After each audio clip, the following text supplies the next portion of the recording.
everybody. Welcome to Horror Movie Yearbook, the first real episode of the year. We did our Scream draft, but that was a real episode. But this is like now we're fully back. We've watched a movie now. We have seen a film in the theater. Yeah, we did. Was this is not your first time? No, was this your first time back with the people? Because we rented out the theater for Spider-Man. No, I saw Resident Evil: Welcome to Raccoon City. A movie we did for the podcast. So There you go. Yep. So I've seen. So I had a list of 5 movies that were coming out by the end of January 2022. 5 movies, and I wound up seeing 3 of 5. So I did okay. What were the 2 you missed? I missed Eternals, which I have since almost finished on Disney Plus. And I'm enjoying it, but I'm not mad that I'm not like crying about the fact that I missed it in theaters. And then I missed Ghostbusters, which I do have to, when it's available to rent for a normal rental price, I will be renting. Right. I don't think we're far off from that, and I will say I went and saw Ghostbusters in the theater. I liked it quite a bit. So good. I think that makes me happy. I think you will enjoy it as well. So. Yeah, for sure. All right. I kind of know some of the stuff that people have been poo-pooing a little bit, and I think it's good to know some of these things going into it. Does that make sense? Yeah, there's one thing in particular. Yeah, so I don't want to say I'm poo-pooing. I think I know the thing you're talking about, and I just found it. That's the one part of the movie where I was just like, I don't like this. Yeah, I don't like it. But it was honestly just more for like, what's the word I'm looking for?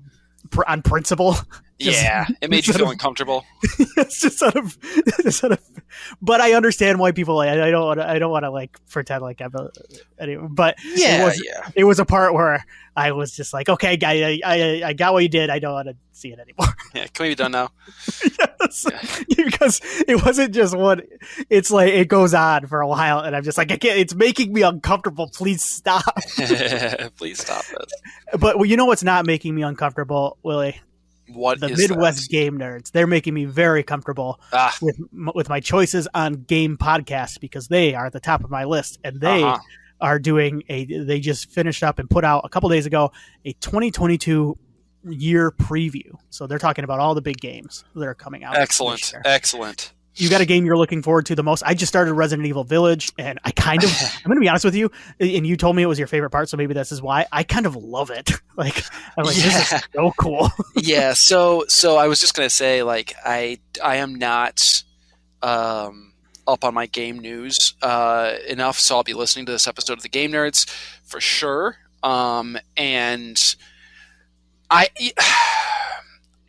If there's not a new Resident Evil announced and coming out, then there's not a lot I'm going to be like over the moon for. That's that at this point. Those are the games that I look forward to most. Will you play the Evil Dead game with me? Yes. Thank you. That's all I no question. Who do we get to play as in that? There's 4 characters: Ash, and then Ash. 2 of the people from the TV series that I'm blanking on their names. Okay. And then I believe the Knight from Army of Darkness. The Knight from Army of Darkness. So. Can I be the Knight from Army of Darkness? Yes. When we play. Is that okay? Yes, but I'm all-time Ash. Okay, that's fine. I can live with that. So they are going to be talking about that. And then I want to self-promote a little bit here too, because I want to tell you about it. I just put up on our Patreon, patreon.com/MidwestPodNet. Yes. I put up the first honor roll of 2022. This is where I watch 5 movies and then I decide which ones I like. I put them on the honor roll. So the first one that I wanted to let you know, because we were talking about this the other day. We were talking about how this is going to be a big year for slashers. Slasher movies are back in full force. Yeah. So what I'm doing on the honor roll is I'm watching any slasher I can find on like VOD. So I watched a movie called Stoker Hills, which kind of stars Tony Todd, but it's a slasher movie and it's a VOD. It's out on VOD now. But what I will be doing is something called the Slasher Search. 2022, and I'm grading it on 5 categories, and I'm blanking out. So kills is one of them, appearance is another, motive, background, and victims So I'm grading on a scale of 1 to 10 on those 5 categories. And at the end of the year, I will tally them up for you, and I will let you know which slashers are worth your time. So amazing. Thank you. You're doing the work for me, and I appreciate that. So I wanted to let you know that. And I watched a couple other fun movies. That's on our Patreon. It will be on our regular feed next week. And that's my plan moving forward on that, is to kind of get them out the week of a regular episode on the Patreon. And then the next week, when we, on our off weeks with the Tiny Terrors, you will have a new episode hit the feed as well there. Wonderful. But, I think that's it as far as housekeeping, right? You got anything else? Not that I can think of. No. I feel good about that, Tim. I think it's time then. Are you ready? Are we ready? I mean, here, we've been building up to this one for a while. So. We have been, yeah. So, with the exception of, I hope, the eventual release of a new Friday the 13th movie, I don't think there's much that could get Tim and I talking as in-depth as a new Scream movie could. We went pretty hard with the new Halloween. Yeah, that's true. But this is up there with the big, like we're like when Hellraiser comes out, we probably won't dive as deep. No. Yeah. I mean, I'm sure we'll enjoy speaking. We enjoy talking about movies, and especially horror movies, together. But there are certain series or franchises or whatever that you and I jive on together, right? And Scream is certainly one of them that you and I both are big fans, and I am super duper excited to talk about this movie because there's a lot to talk about, and it's been 11 years since the last Scream movie. A movie that you and I were not recording podcasts, I don't believe, at that point together. Time is weird, but you and I have never been able to. We had just met each other around the time Scream 4 came out. Yes, because I had just moved here. Yes. From where I was living around the time that exactly. Yeah, and you were playing old WWE/F wrestling pay-per-views at the video store during our shifts together, and I thought, I think I like this cat. This cat's he's a whole different beast, and I like it. But yeah, no. So you and I have never. I mean, 11 years. You and I have never been able to sit down and talk about a new Scream movie. It hasn't happened. This is the. I think it's going to happen again, based on how well this one's doing. But this is the first time that you and I have been able to do this, and it's very, very exciting. So yeah. So. Real quick, because you mentioned the other 4 movies. Yeah. They will, I'm sure, come up, our thoughts on them as we go through this movie. Yes. But we're mainly going to talk about this movie, because if you want to hear us talk about the other 4 movies in the franchise, we just dropped I put together last summer of 2020, I believe, we did something called the Summer of Scream, where we talked about each of the 4 movies in the Scream series. And I took the film discussions from those and put them all into one episode. So you can check that out. Mega episode. Yeah, it's like 3.5 hours long. I'm really proud of that series, and I think we did a great job. And honestly, if people want to go back and listen to the whole episodes, I think they're worth it too, because we do a lot of fun stuff, like dive into the Scream 3 soundtrack. I think we talk a little bit about the Scream 2 soundtrack, all sorts of fun stuff like that. So if you want to go back and check out the full episodes, they're on there. But if you're looking for just the discussions, what we think of the other 4 movies in the series, just a couple weeks ago we dropped it, and the Scream Draft episode we did was a lot of fun too, but that felt like kind of a bonus style episode that is definitely worth a listen as well. But we're gonna talk about Scream 5 here. So are you ready? Yes, I'm ready. 25 years after the original series of murders in Woodsboro, a new ghost face emerges, and Sidney Prescott must return to uncover the truth. Directed by Matt Bettinelli-Olpin and Tyler, is it Gillette or Gillette? We'll go with Gillette. I think Gillette is good enough. Written by James Vanderbilt, Guy Busick, and credited characters to Kevin Williamson, starring Neve Campbell, Courtney Cox, and David Arquette. We will get into everybody it's starring, and including those 3 in a little bit. But I want to give your thoughts. So it's the first new Scream movie, as you mentioned, in 10 years. And this movie takes place 25 years. It's safe to say you and I were pretty hyped for it. I want to know, and we're going to do non-spoilers here real quick, what are your thoughts. What are your non-spoilery thoughts? Did this live up to the hype? Did it meet your expectations? What did you think of the new Scream, Willie? Yeah, so my expectations were high. I mean, we're like you said, the anticipation of a new Scream movie. I didn't think we were ever going to get a new Scream movie. If I'm being honest, I thought that Scream 4 did not do well. It underperformed greatly at the box office, in part because of the fact it wasn't promoted great, and there were troubles already happening with the Weinsteins at that point in time. Things were beginning to fall apart for that studio, and I liked Scream 4 enough when it came out. It has not aged well for me. I still don't think it's a bad movie. I think it's the weakest of the series. And so they kind of ventured into the TV realm of things with Scream, the MTV series, and then I think it switched over to VH1 for a third season unrelated to the previous two seasons. And I enjoyed my time with the first couple seasons of that, and I was like, cool, if this is what Scream is now, that's fine, I'm cool with that. But I did not expect another Scream film in the continuity of those original 4 movies. So the anticipation was high, and when Radio Silence, the directing team, became attached, it got even higher. And then it was like, okay, Arquette's coming back, and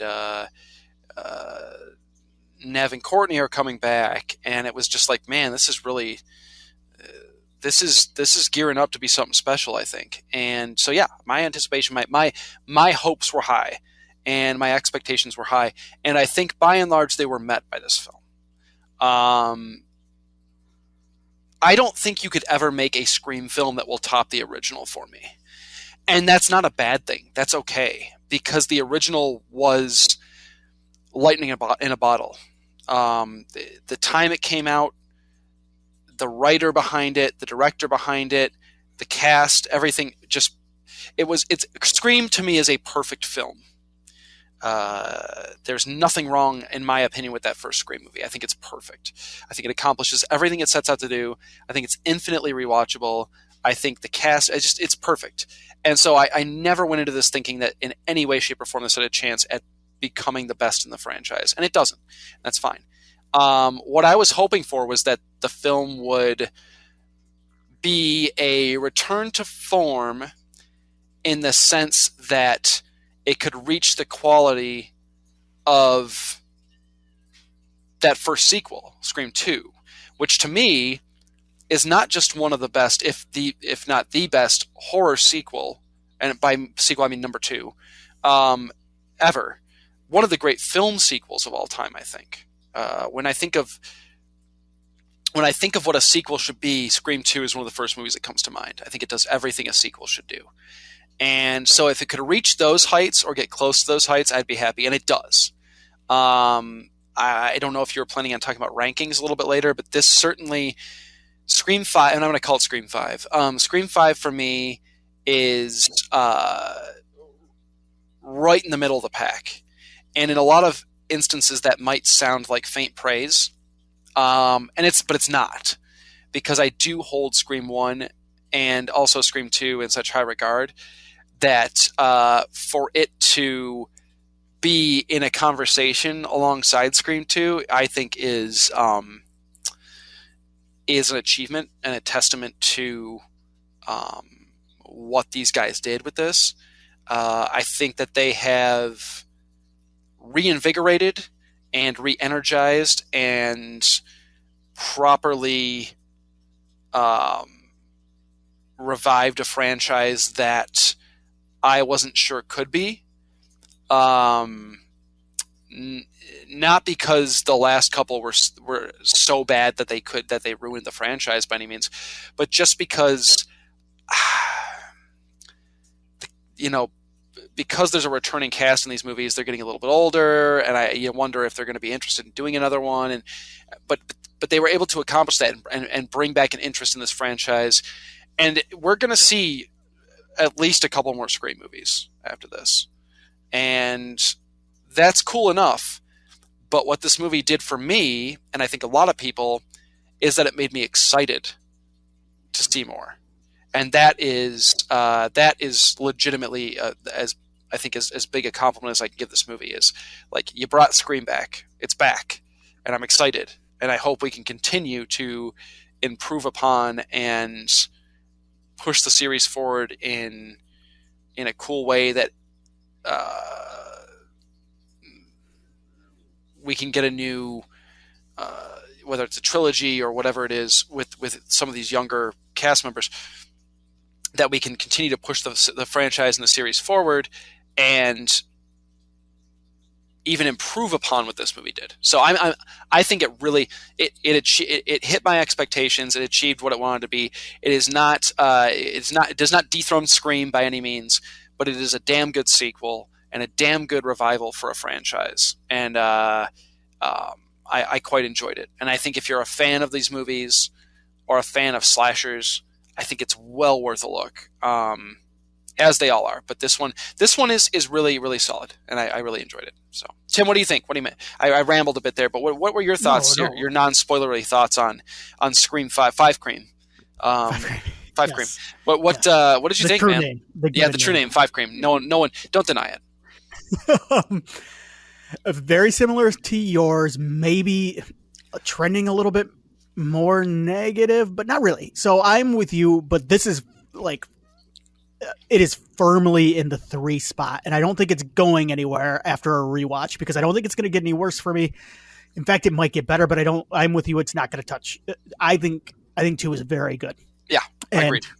And 2 is Wes still, I think, in his prime in a lot of ways, and this never gets to the highs that 2 has. I've got it. I'm gonna go through this because I did like it, and I texted you earlier today. I think I came across when I got out of the theater a little bit negative on it, and more negative than I was, because as I've sat with it, I like it more than I did when I watched it a couple nights ago, getting out of it. And I think some of it we'll get into in the spoilers what I didn't like about it, but I've got likes and dislikes here. So I'm going to start with what I liked. I like the kills. This is, I think, one of the nastiest. It might be the nastiest Scream. Would you agree with that in terms of kills? 1 has some pretty rough stuff. Yeah. Yeah. Go ahead. Yeah. I'm sorry. So no, sorry. I asked you a question that I talked over you. Would you agree with that or no? What were you going to say? No, I would agree with that, and I do want to say that's one thing that I feel like certainly the 3rd and 4th movies were missing. Yes. That 1 especially, but 2 to a lesser extent, were able to accomplish. It's not just about making you care about these characters before you off them, because that's something that Scream does in spades, and a lot of slasher movies don't bother doing. Right? Slasher movies generally set up archetypical characters that you set them up and you knock them down. Like you can have fun characters and ones that you laugh at and stuff, but generally you don't care that much about it when they get offed. When I'm talking about Friday the 13th and Halloween sequels and things like that. With Scream, it's different. They with those first couple of movies make you care about even the minor characters that get killed off, and that's one of the cool things about this series.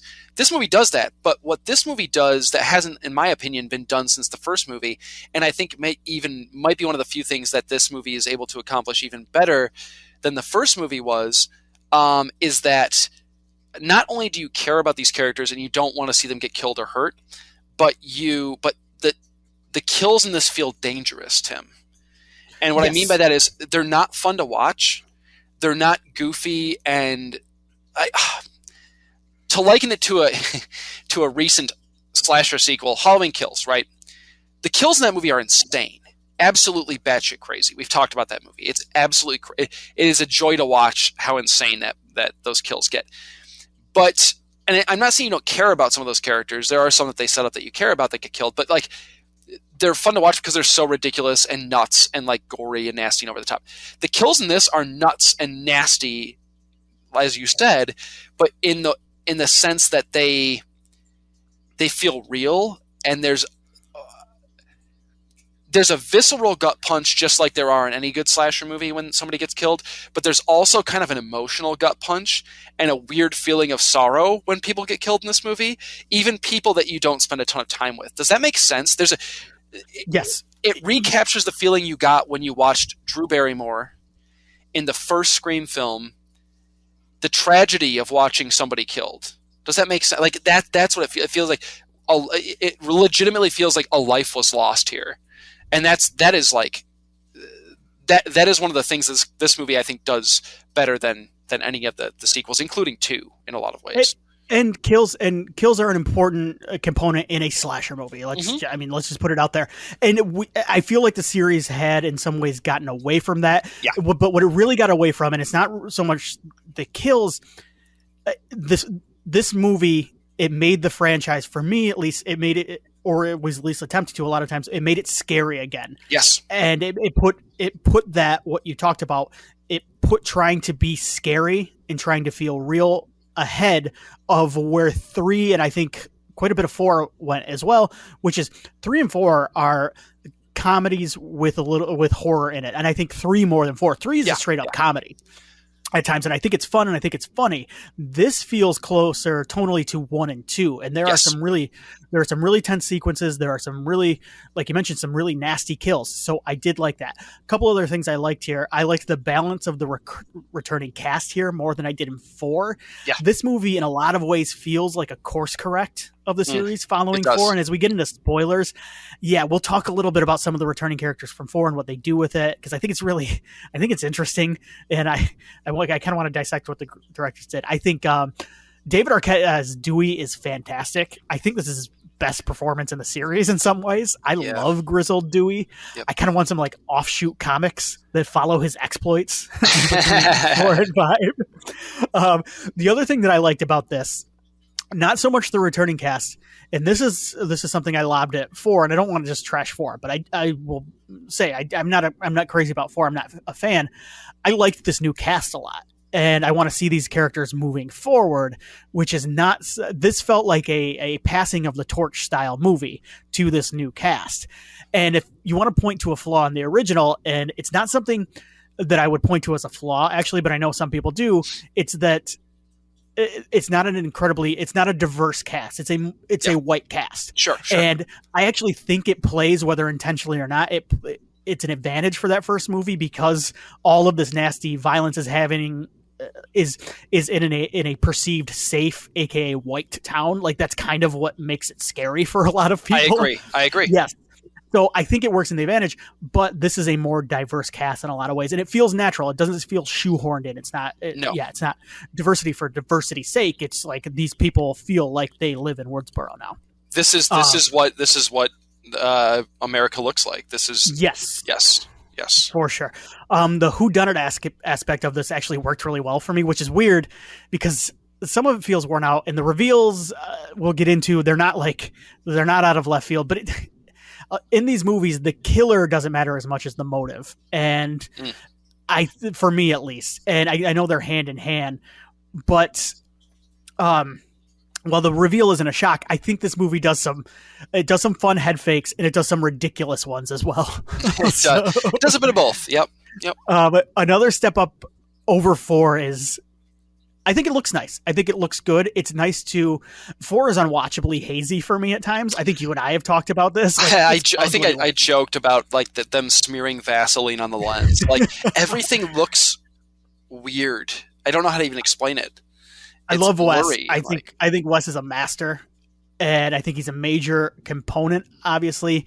But it was nice to see a fresh take in a lot of ways from a new director. It's a slick movie. It's slick. Yes, and I think you and I have talked about this. Scream is a Wes Craven movie, but it's also Scream 1 especially is also a Kevin Williamson movie, big time. So in a weird way, this is the Scream that I've wanted, the Scream sequel that I've wanted for a while. It seems like it fully embraces its slasher again. It's the one I've wanted since part 2. I think like there are a couple sequences that are really solid, and there is an underlying like, look what this generation has done to the next generation as we get into some of the older characters. Like, look how they screwed them up. Like, look how they fucked up, like, in a lot of ways, and they're pretty blind to it. And I think it doesn't let the characters, those legacy characters, off the hook like 4 does. I wish there was a little bit more of it, but I kind of like how it handles things. What I didn't like, and a lot of these are spoilery, I didn't like the motive, and I touched on. I don't like the motive. I've kind of gone back and forth on this. the original Scream is a movie that is having a conversation with the audience and a conversation with itself that's about not just violence in movies. It's not, people cling to the meta stuff, but what it is it's Wes. And this is where Wes comes into play big time. It's him talking about the effect that violence on TV and violence in the movies has on impressionable youths, impressionable kids, impressionable people. And this focuses on something else, and it's a little bit more niche. And I think the term I use is the motive is way too online, and I'll get into that a little bit. Yeah. I wish it tied in because I think it's a missed opportunity, and I'm still trying to save for a rewatch to see if maybe I missed some of the stuff, but it feels like it's commenting solely on movies themselves and fandom.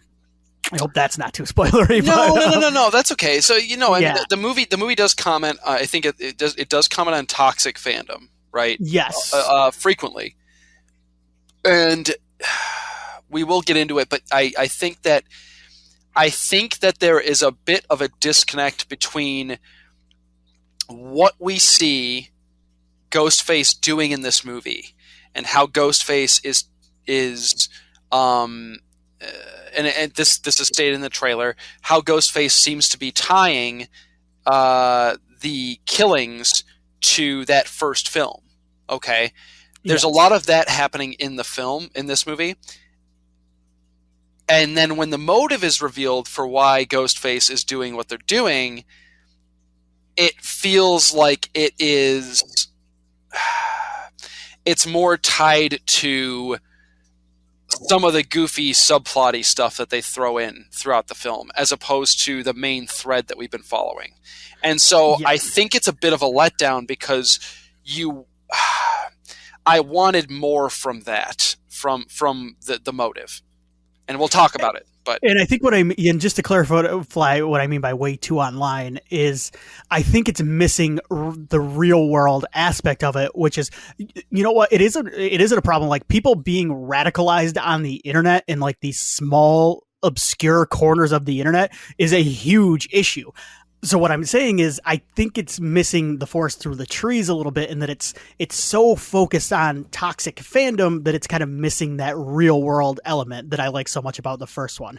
So that's kind of where I'm at. So that is, as far as non-spoilery thoughts, that's about it. I'm with you. Nothing's ever going to top the first one. And it kind of hit me when I saw, it hit me how old I am in this movie. I liked this young cast quite a bit, but they're very young. And when you know what the moment it was, I don't know if it was when Heather Matarazzo showed up in full mom costume. I know. And I was like Heather Matarazzo was like a teen character actor. Like she popped up in a bunch of like teenage movies. Like when I was right? Yeah. Ghost World, The Princess Diaries. She was like, So it was weird to see her like baking cookies for the cast. Like it was. And not only that, it's like completely natural for her. Like that's what she is. And I go, oh my God, like, man, I'm old. And so that's kind of what it hit me. It was almost bittersweet, this movie, in a way. Like I'm never going to get that feeling that I had with the first Scream ever again. Probably when I watched it, and I accepted it, and I need to accept it. But yeah, as far as like rankings go, I am with you. It's solidly in the middle. Yeah, and that's not a negative. I don't think. No, because this is a movie, or this is a series where both you and I really like.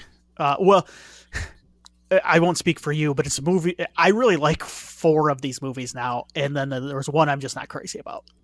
Yeah, I think all 5 have I think all 5 are, none of them are bad movies. I just think there's a couple of them that are lesser.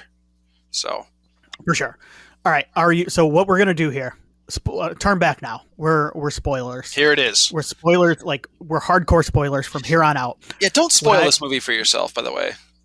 Agreed. I made a joke on our Discord I'm so happy that I'm able to log back into my YouTube account without worrying about some YouTuber spoiling this movie like crazy in a thumbnail. Yeah. But I will say, do not, if you have somehow avoided spoilers and you're listening to this, go in as fresh as you can.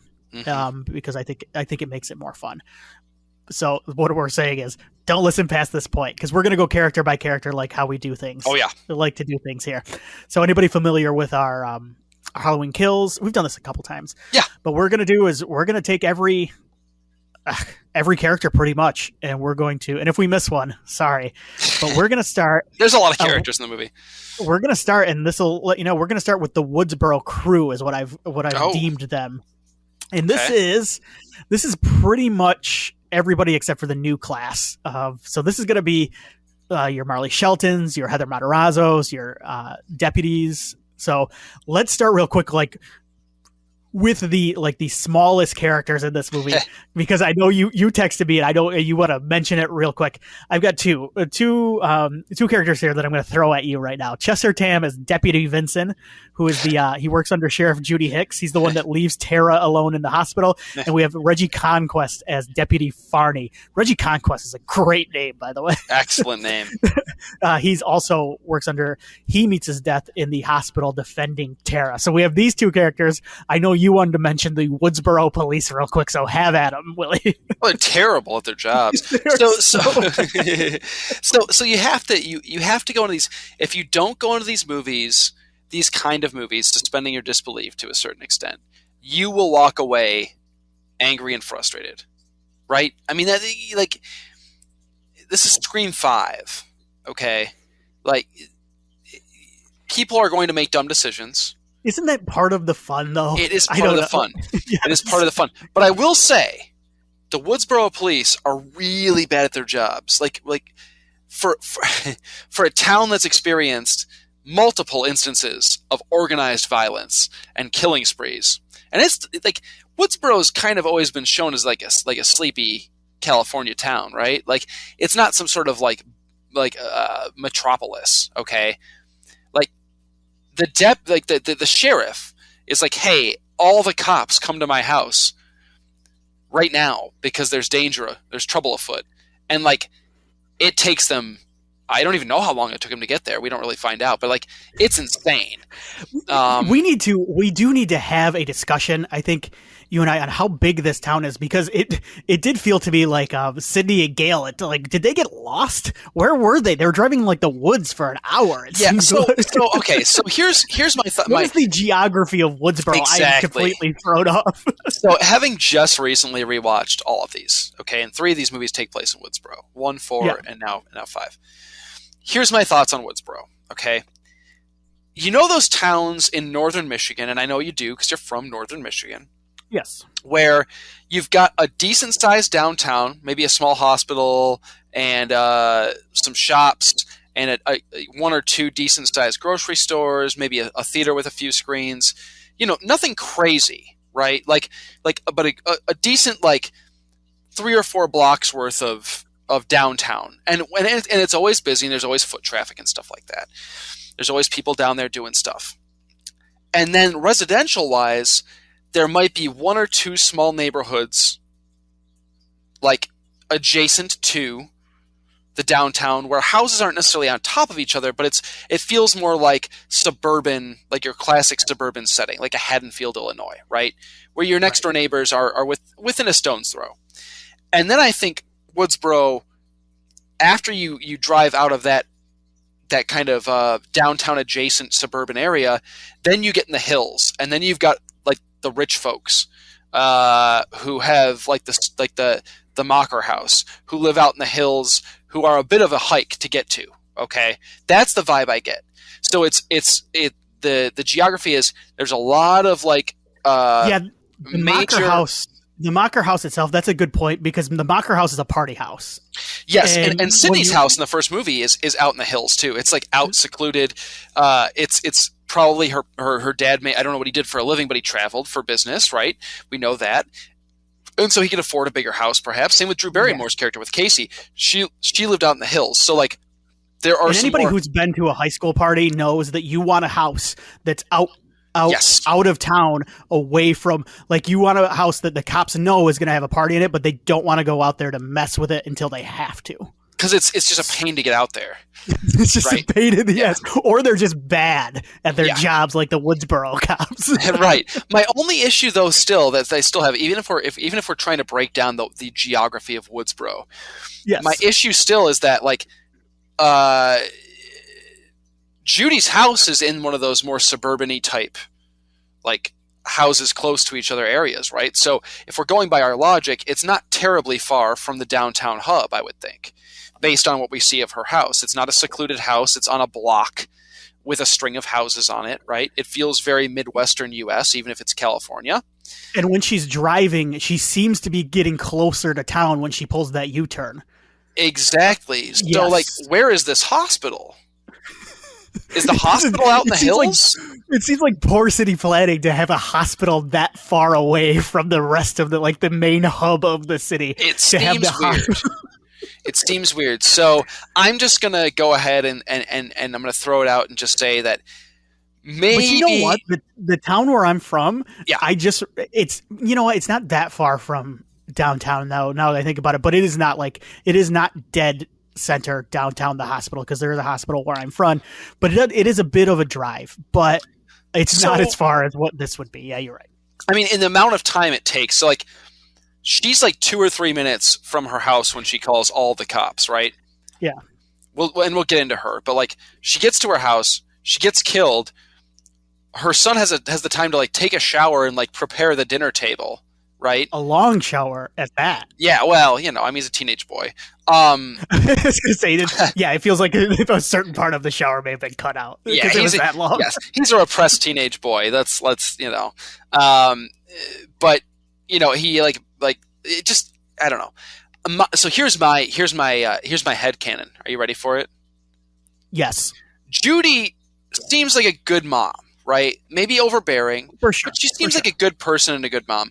But if we look at her in Scream 4 and look at her now as the sheriff in Scream 5, she might not be the best, like the most enjoyable person to work for, right?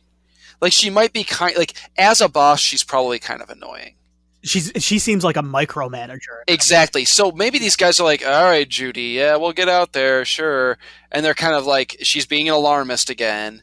Here we go. And they're just kind of taking their time because she's got her son carrying a taser and this doesn't seem like she's just doing this just because there's a killer out there. If she was that overbearing, she wouldn't be heading out for Chinese food while her kid is a potential target for Ghostface. Come on, Judy.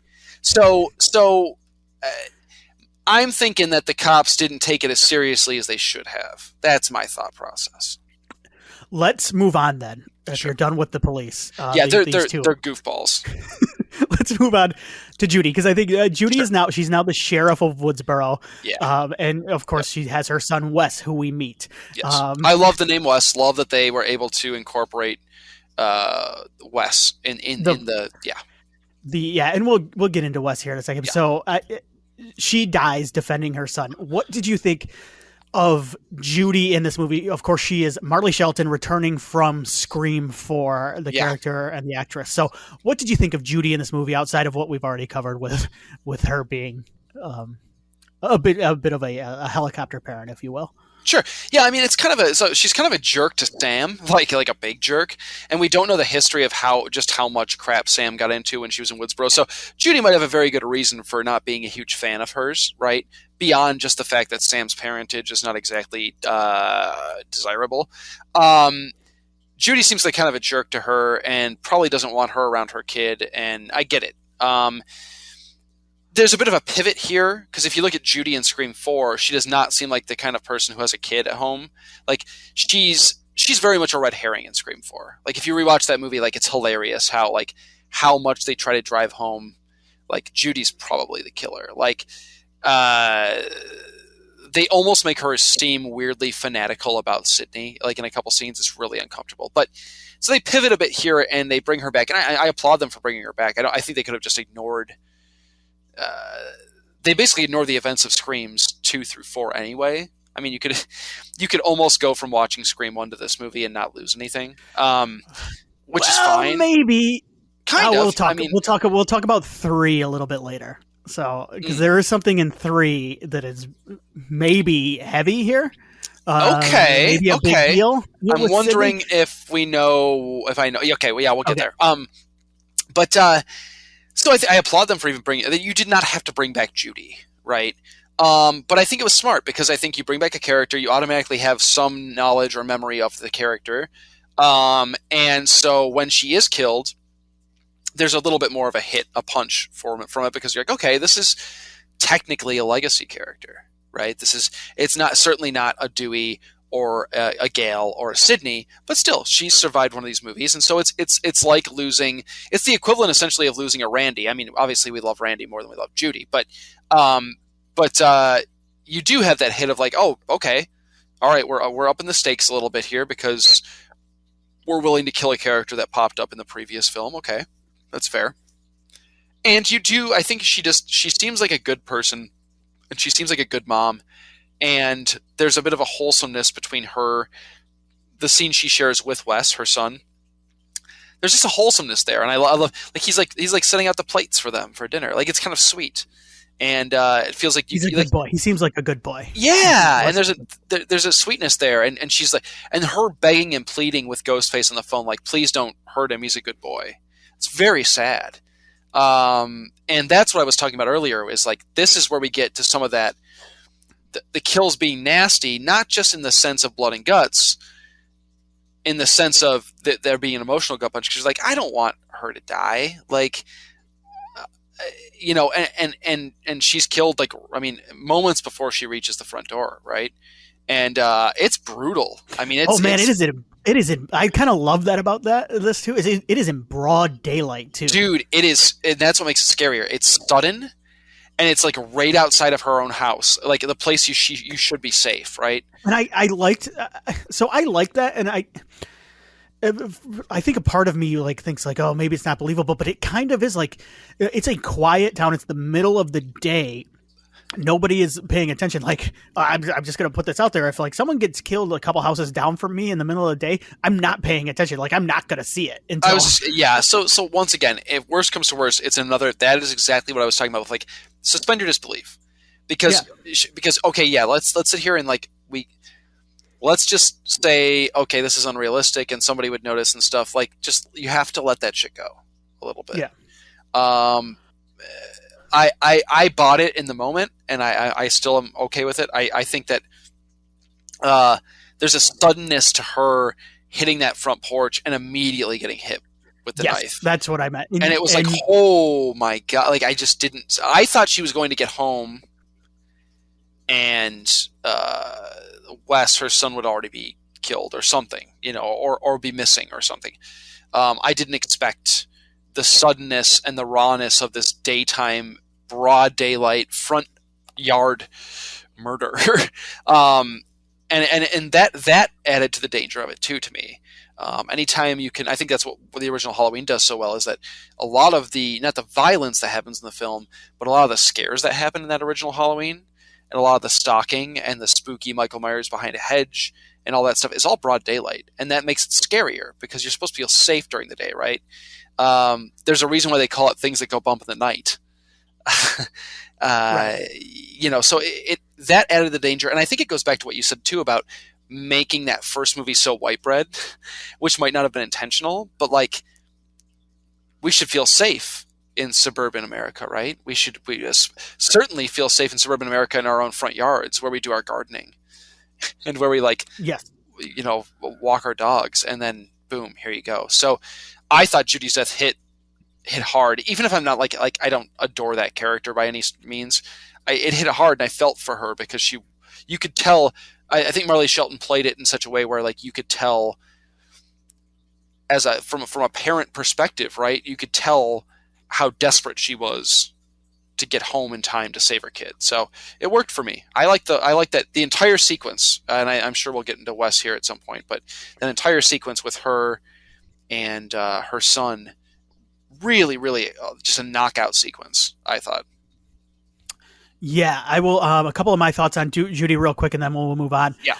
I am curious to know what the directors and writers, they acknowledge that Scream 4 exists, and I like that. Even when I don't like a movie in a series, I like when the next movie, or when a movie acknowledges that it exists, that it's canon, that it is something that happened.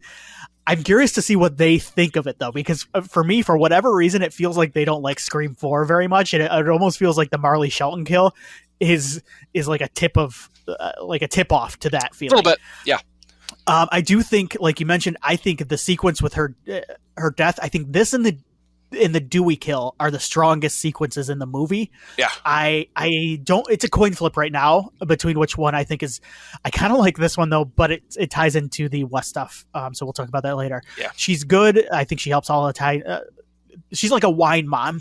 She's like, I like to unwind after a long day of annoying my coworkers with some wine. I love that they did call back to her lemon squares. Yes, I was going to say that there are a lot of fun Easter eggs in this movie, some that you would never see or hear. And you sent me an article earlier about some really cool stuff that you would never know until they told you. But the lemon squares is one of those fun Easter eggs that I really, really like. That attention to detail, that's the right kind of fan service, right? It doesn't affect the film. It won't if this is your first Scream movie or you're not a diehard fan of the Scream movies. It doesn't matter. You don't need to know that. But like, it is fun stuff to see things like that, and it rewards. I think it's rewarding for people who have followed the franchise and who know it, front to back. The lemon squares thing was really cute. And there's a willful ignorance to some of the Woodsboro townies that I like. So that's the last thing I wanted to mention on Judy. Yeah. Okay. So we mentioned her a little bit earlier. We've got two more in the Woodsboro crew, and then we're going to move on to the big guns. But I wanted to talk a little bit about Heather Matarazzo as Martha Meek, because she's another kind of quote unquote legacy character. She's the sister of Randy Meek. She's the mother of Chad and Mindy, who we will talk about later. Mm-hmm. She makes a brief cameo in this. She brings in some snacks to the kids as they're doing the big the rules breakdown. Yeah, an important scene in any Scream movie. What did you like? I like Martha Meeks. I always have, and I liked her bit in Scream 3. So what did you think of Heather Matarazzo as Martha Meeks in this one? Seeing her again. Loved seeing her back. Love Martha. Love Heather Matarazzo. Loved seeing that there was and it totally fits the character, that there was a Randy Meeks memorial home theater system. Like, that ruled, and it was a dorky, like, high school picture of Jamie Kennedy, and I loved that so much. It was so good. It's amazing. I think his ashes are there's like an urn on the mantle too. Not the only urn. I don't know if you noticed the other one in the film. Did you notice we'll get to it. But just the tribute to Randy. We are foreshadowing like crazy in this episode what we're going to talk about later, because now I'm on the edge of my seat because I did not catch the second. Watch us not get back to it. We will forever be keeping people in the dark. You remember it because I don't know who you're talking about. I will. Don't worry. But that was really fun. I love any callback to Randy, and Martha's great. I love Heather Matarazzo. I thought the scene was fun. I love her kind of being psyched out that there's it's kind of funny that she's geeking out about this. Like she seems like she was super eccentric seeming in her performance in Scream 3. So it fits that she's like kind of the goofball weird mom that like you go to visit Chad and Mindy and you feel a little bit uncomfortable, but you kind of think she's cool too. You know what I mean? She's that mom.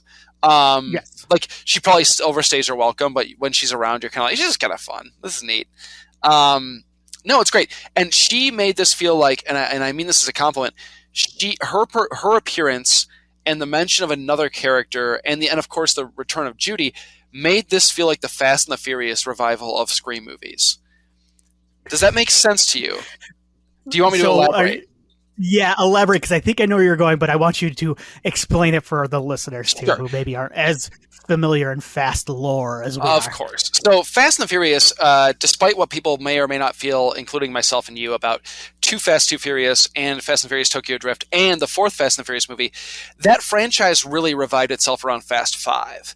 And a big part of the reason for that is because they decided to really, really draw on the lore and the canon of previous movies and bring it all together. So instead of, like you said, ignoring Too Fast, Too Furious, which was not terribly successful in terms of fan response. I don't think box office super successful either. And same with Tokyo Drift. They decided to embrace the lineage of that film franchise, and just bring back like Tyrese from Fast and the Furious 2, and bring back characters from movies that like were not terribly well revered at the time. And so here's the thing.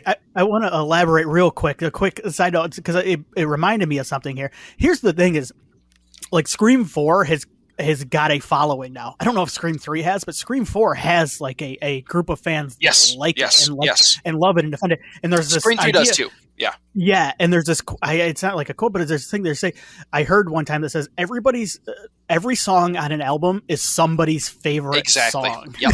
Exactly. So, and that's totally like when you have a franchise that's gone on 5 parts, somebody is going to be like Too Fast is going to be their favorite movie, right? It might not be same here. It might not be the majority, but you know, it's somebody's favorite. So I love Martha Meeks popping up because it does fit into the requel thing and the legacy character thing, but it also feels like that Fast and the Furious thing where now I feel like we can see anybody pop up. Now, mind you, there's not a lot of survivors from the previous movies, but there is zero reason to think we couldn't see Joel now from Scream 2 pop up.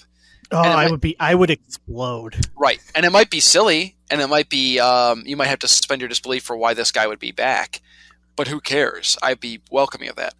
Maybe we see Joshua Jackson from Scream 2 from the film class pop up. Why not? You think they get SMG back? What is Dwayne Martin up to, who played Joel? I don't know. I'm looking right now. Don't worry. Maybe you could get Rebecca Gayheart and Portia de Rossi back as the sorority sisters from Scream 2. Maybe you could get back you could bring back Roger Corman. Or is Roger Corman still alive? I don't know. Maybe not. I can't remember. But you can bring back some of these characters and create. I don't want to call it a shared universe because it shouldn't be. It is the same universe, but like almost make it a shared universe type thing where like you are able to have these fun tiebacks to even some of the more maligned movies in the series. There's been a lot of fan outcry, and I'll mention it now. A lot of fan outcry for a certain character from Scream 4 to come back. Kirby. And yeah, I should have mentioned that during the. I meant to mention that during the Marley Shelton part. Well, there is an Easter egg in the movie. There are 2 regarding her. There are 2 because I know the Bloody Disgusting. There's a Bloody Disgusting article that mentions her. Correct. She when Richie is looking at his laptop, he spends most of the movie on Netflix, on his laptop, which is really funny to me. But he's scrolling. He's watching a Stab 8 review, and which also looks rad. I'd watch that movie.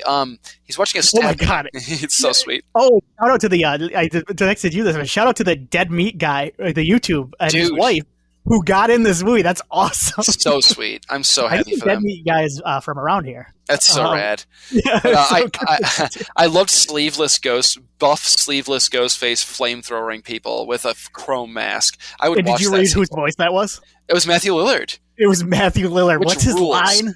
I'm gonna light you up or something like that. Yeah, Let's get lit. Let's get lit. That's what it was. So sweet.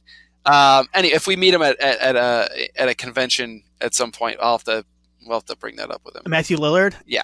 Yeah, I'll probably ask him. I'll probably ask him about Scooby Doo, just strictly Scooby Doo questions. Yeah, for sure. Well, why not? Anyway, but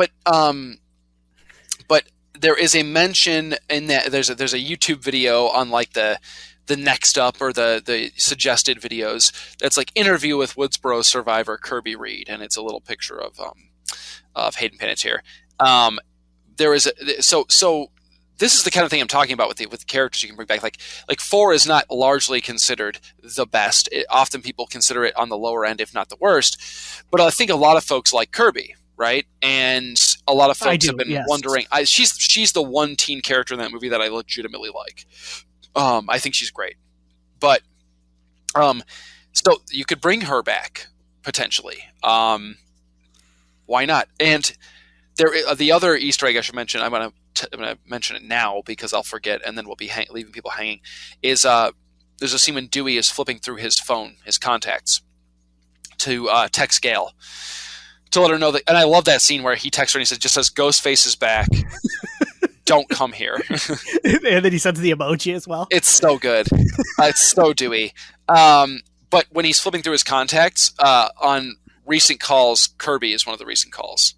Nice. Okay. So kind of neat, like that he's been in contact with her. He probably texted her at some point too, like, "Hey, don't stay away. If you were thinking about coming back to town anytime soon, don't do it."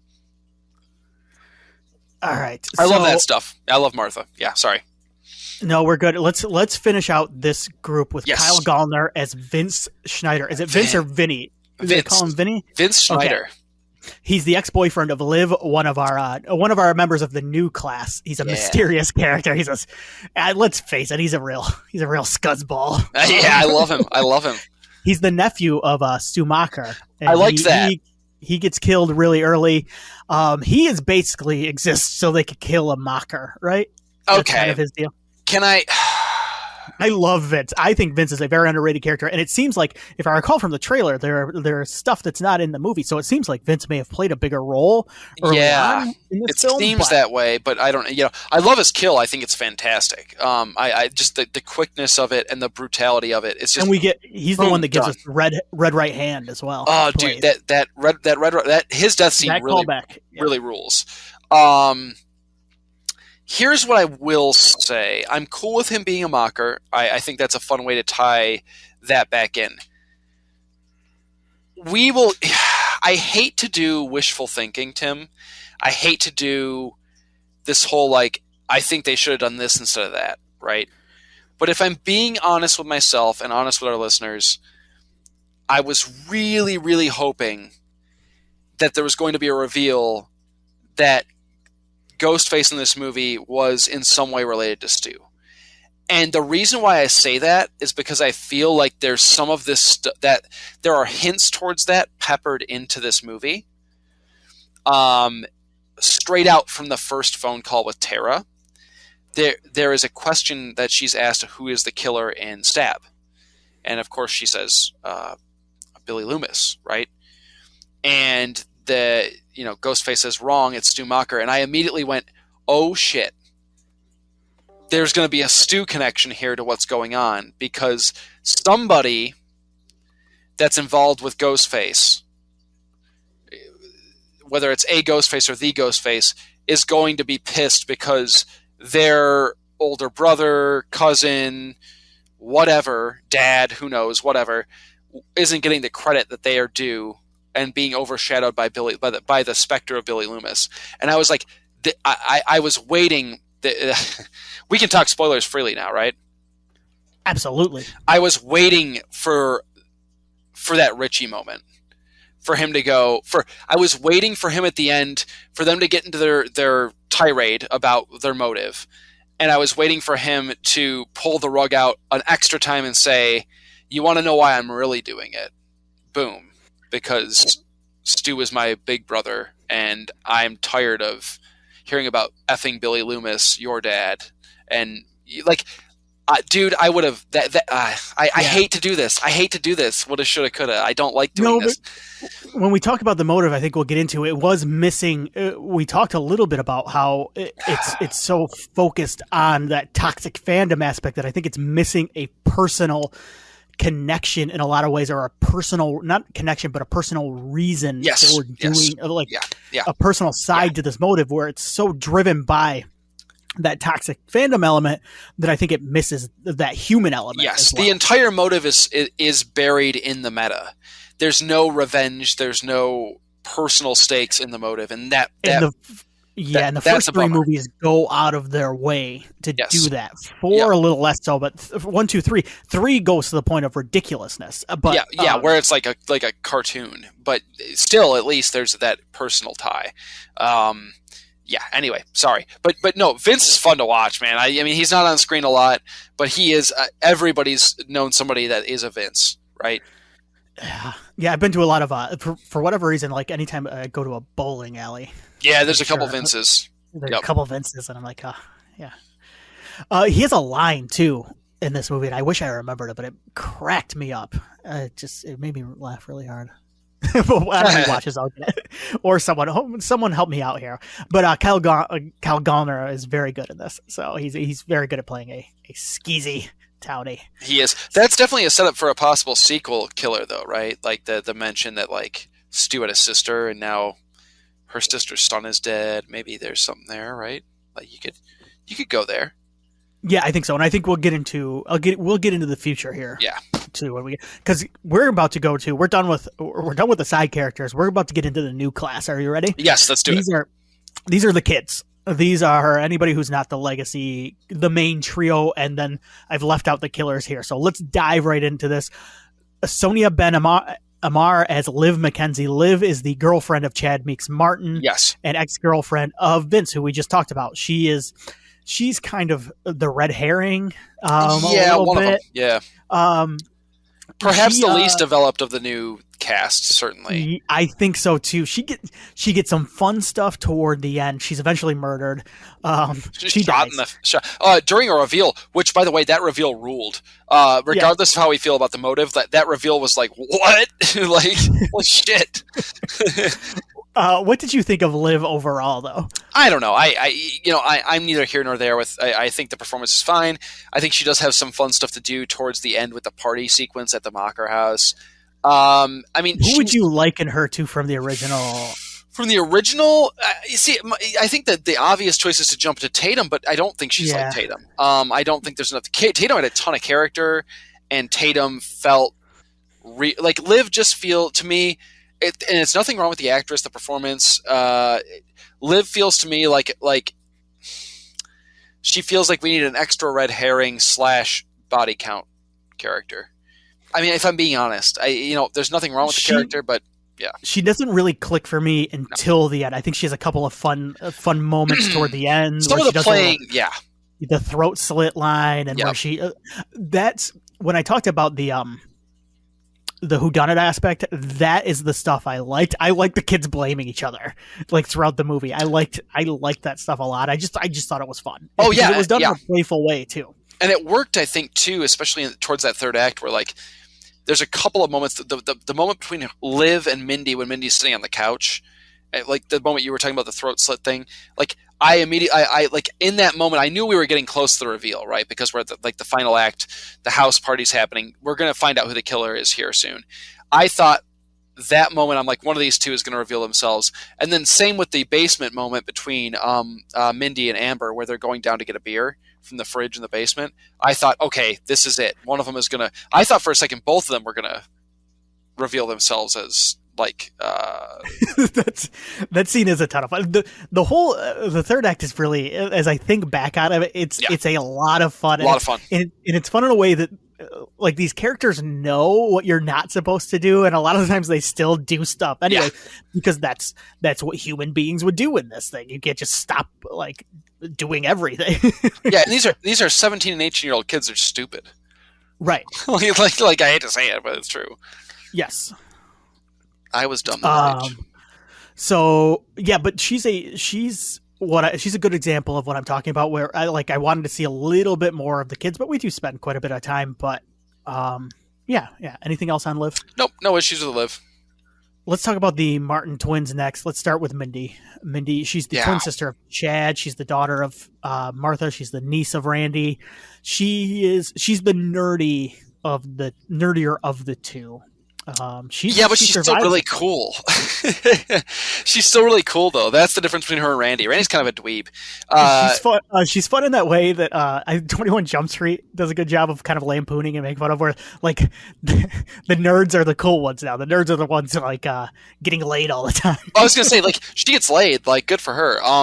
No, I like Mindy a lot. At first I was like, oh god, they're trying to do a Randy thing, and like. I have such a soft spot for the Randy character, even if the Randy character is kind of obnoxious by today's standards. I have such a soft spot for that character because I related to a lot of what that character did in that first movie. That, like, anytime they try to throw another Randy type, and they did this in 4 too, a Randy type or a Randy substitute, I go, ugh, I immediately kind of reject it. But as this movie went on, I was like, God, she's so charismatic and so fun. And such a smartass, and so different and such her own thing from Randy, while also kind of paying tribute to that. I really liked Mindy. I am so happy she made it through. That's one of my biggest gripes with 4 is like the cynicism of 4, coupled with the fact that they like Wes isn't just like burying an entire generation of people. He's like peeing on the grave afterwards. Like there's no one left over to pop through, minus Judy, who technically is of Nev's generation. Right. So I really, really wanted this movie to have, not just for sequel potential because it's there now, but also just because I think that I felt like 4 was just too cynical. I was really happy that Mindy was one of the ones to make it out. I thought it was really cool. So I like Mindy a lot. A couple of fun moments that I wanted to point out. I think Jasmine Savoy Brown. I think this is this might be my favorite performances of the kids. There's one we'll get into a little bit too, but she does a very good job of delivering that meta stuff, just like Jamie Kennedy does in the original. And I think she makes it go down a little easier. You mentioned she's the Randy of the movie in some ways, sure, but I loved the end of the final moments where she's screaming like to turn around, and then she actually does turn around. I love it so much, dude. I love it so much. I thought that was and I'm with you. I'm glad that she lived. And I know this movie lets a couple characters live, but what I liked about it is she's not a 1-to-1 Randy, but what I like about this movie is nobody's really a 1-to-1. Like no, kind of, yep, it's not 1-to-1 with the original movie, so I like that too. So Mason Gooding as Chad Meeks Martin, he's the brother of Mindy, son of Martha, nephew of Randy. He also survives.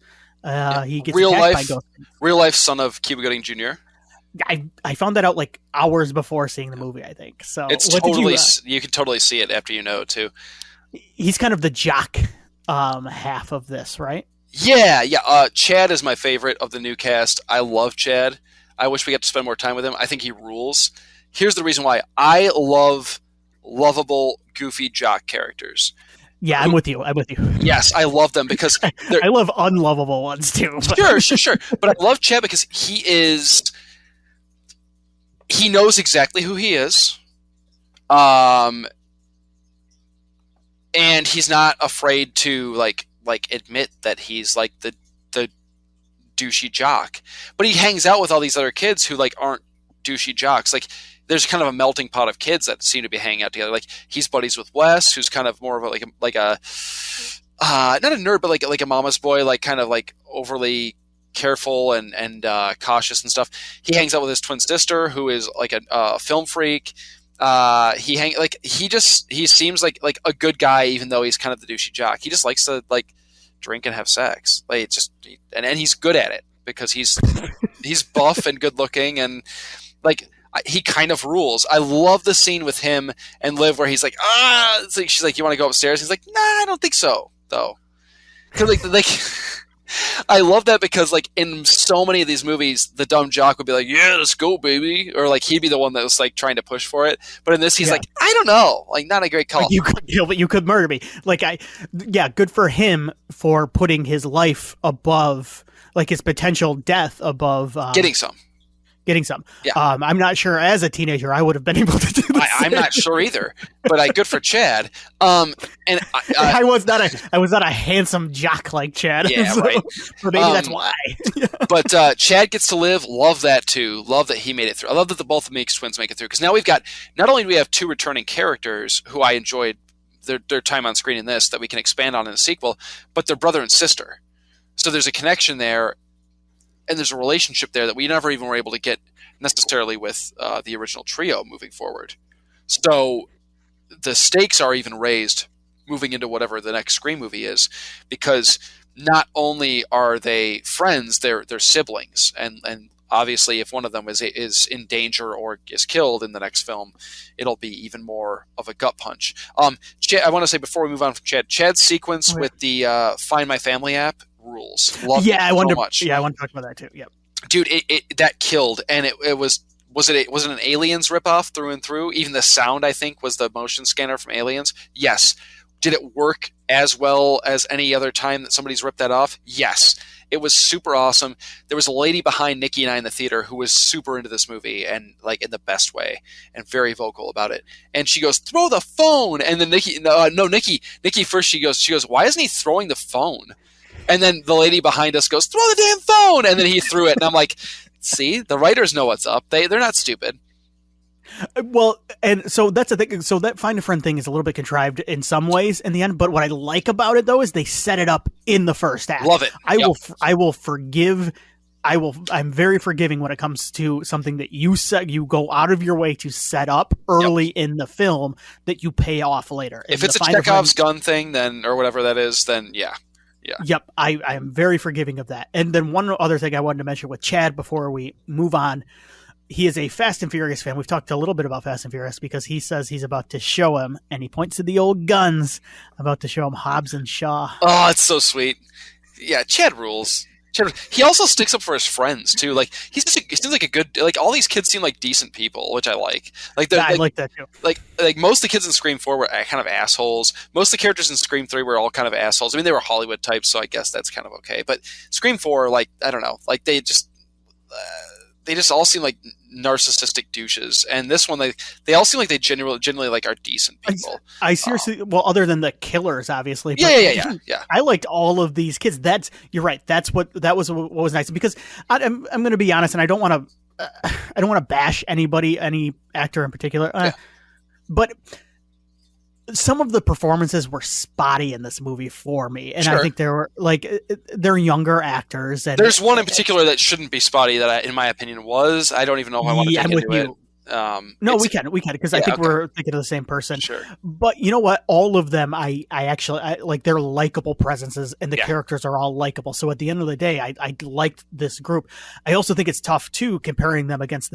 You said lightning in a bottle earlier, and that's a perfect way to describe Scream. But that's also a perfect way to describe that cast at the time. Agreed. Because that cast is lightning in a bottle, and that is an incredibly talented group to compare. Yeah. Yeah. I do want to say real quick, Chad giving the thumbs up at the end was really cool, because it reminded me of the Dewey stretcher scene at the end of. If he moves forward being not the new Dewey, because there is no new Dewey, but the equivalent of like the good guy who's looking out for his friends in the way that Dewey did. Like I'm cool with that. I could see Chad being that guy moving forward. One of these twins is going to die, though. And I know. It's going to be tough. All right, let's move on, though. Dylan Minnette as Wes Hicks. Jesus Christ, dude. Yeah, go off on Wes. Wes is... Oh, wait, he's Judy Hicks' son. Yeah, we've talked about him a bunch. Yeah. Yep. So Wes seems like a good kid. I like Dylan Minnette a lot. I think he's really, really good. Like, I think he's one of the best young actors in the film. I think it works that he is killed earlier than anybody else. He's like one of the early kills because I think he's one of the bigger star. I don't follow any of these actors necessarily, but like he's a pretty decent sized star. He was on 13 Reasons Why, which is a huge Netflix show. I remember him as Jack's son in the final season of Lost. I don't know if you remember that. He's the kid from Goosebumps. He is, yes. Yeah. I think he's really good, like really, really good. And his death is like brutal, dude. Like really, he's the one with the knife through the cheek, right? Through the throat.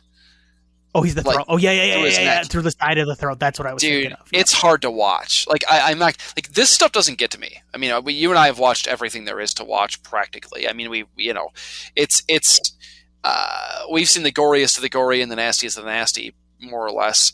But there's always something. So a sudden death in these slasher movies, which they usually are, like an axe to the head or a Kevin Bacon, arrowhead through the neck and stuff like that. Like there's a suddenness and an abruptness and a punchline quality. People have always compared horror and comedy in that way, right? That there's an anticipation and a build and a build and a build and then boom, punchline. And in slasher movies, the punchline is the kill, right? So it's a sudden release of the tension that's been built up since then. The kills in movies in general, not just slasher movies, that always get me. that make me uncomfortable and wince, and like I legitimately looked away for a second on this one. I totally looked away for a second. The kills that get me are the slow ones. there's a, and maybe it's just me. Maybe I just have it just freaks me out. The one I always think of is the movie Saving Private Ryan, and I think I know exactly. If you probably know exactly what I'm talking about, the scene in Saving Private Ryan, where one of the characters in Tom Hanks' battalion or platoon has a knife like slowly, like really slowly plunged through his chest, and it's like brutal to watch. It's not gory, it's not, you know what I mean, but like it's hard to watch because it's the slowness and like the weird intimacy of it. It's like knowing you're gonna die. Yes, and it's not like sudden where it's like boom. It's kind of the age old question of like, how do you want to die? Do you want to like slowly die, or do you want to just like do you want make it quick? Go quick, yes, exactly. And this scene is like that for me because it's like this damn kid is fighting it. Like you go through all these fun false jump scare things, which I thought was super clever and great and perfectly Scream. With all the door shuts, where he's shutting all these cabinet doors and stuff. Real quick, that's something I wanted to talk about real quick. So sure, yeah. That's the thing that might put that as my favorite sequence in the movie. Oh. That feels like radio silence. Like that feels like them kind of showing off a little bit because they know what you're thinking. They're playing with expectations, and I bought each and every one. Like everyone. I was locked into the head fakes there. Yes, dude, wasn't it great? Just I was lost in it. Yep, I was lost in it, and you know. But man, when he's struggling against Ghostface, and it's just I think he says "fuck you" at one point, and you know he knows he's done, like he's lost. And it's rough, man. Like it is a gnarly scene, and it's difficult to watch, but it's so good because it should be difficult to watch, right? That's what separates Scream from your usual slasher franchise or slasher movie is that. You should not enjoy watching these people be killed. You should enjoy the movie and enjoy the thrill and the fun and the meta element and the whodunit element and the comedy and the teenage banter. But like when the kids get killed, it shouldn't be an enjoyable experience. You know, even the silliest of Scream 1 kills, which I would say would probably be Tatum's kill in the garage door. Even that's not enjoyable to watch because you like Tatum, right? You don't want her to die, and it's hard to watch in that sense. This one is rough, dude. This is one of the best horror sequences I've seen in a long time, and I gotta give major props to Radio Silence for this because it's like everything from the time Judy gets a phone call all the way through to when Wes dies is like a knockout to me, like A+ to me. So how I feel about some of the other elements of the movie, regardless, this sequence is like perfection in my opinion. So what do you think about Wes? The only other thing I want, because you've covered most of it, the only other thing that I wanted to mention about Wes is he dies, and I think it's pretty fun, is he dies the name of Wes because so they can have the big 4 West party, and I thought that was really great going in. Really cool. Yeah. Third act. Really cool. So that's you covered a lot, and we talked a little bit about Wes. So yeah, I love that. Oh, the shower scene, the psycho callback, the shot looking up at that was fun too. Yeah. Classic Scream. All right, last 2 characters here. Jenna Ortega as Tara Carpenter. She is probably the most important character in this movie. And I think when we talk about the future of these movies, which I think the next 2 characters, we're going to talk about the future of these 2 movies. She is going to play an integral role in them. Mm-hmm. She's the younger sister of Sam Carpenter. She's attacked by Ghostface. The first scene in the movie, she's kind of our Drew Barrymore, if you will. She resents her sister for leaving her. Now, the question I have for you, because the description of her I pulled says she's the girlfriend of Amber, but there's none of that. That must have been. So I keep hearing that, Tim. Sorry, I had to interject. I keep hearing that online, and there's none of that in this movie.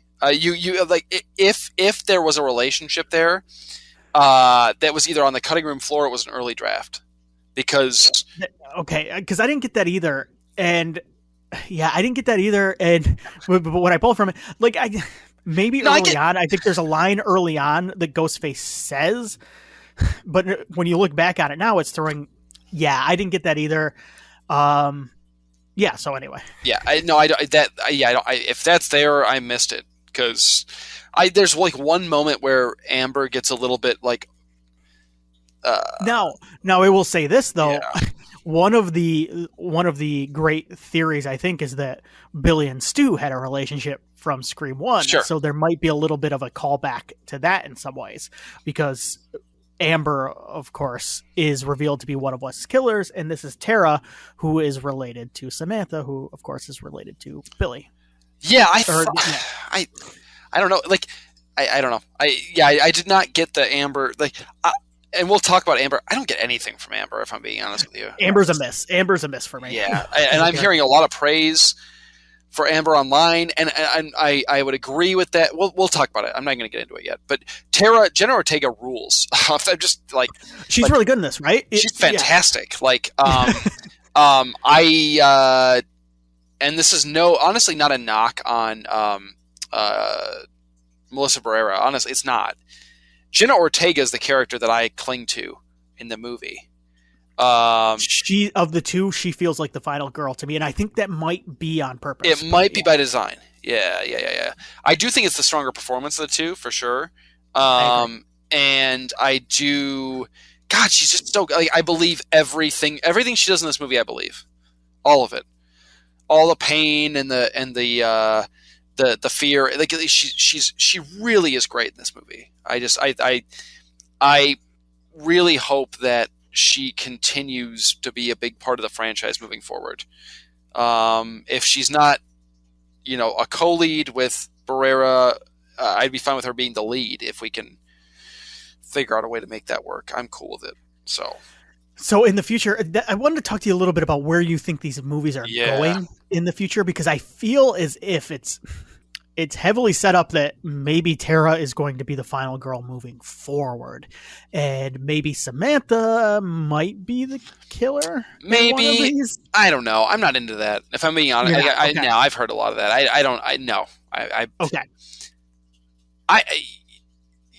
I will briefly state what I want from the next movie, and that is it's pretty simple.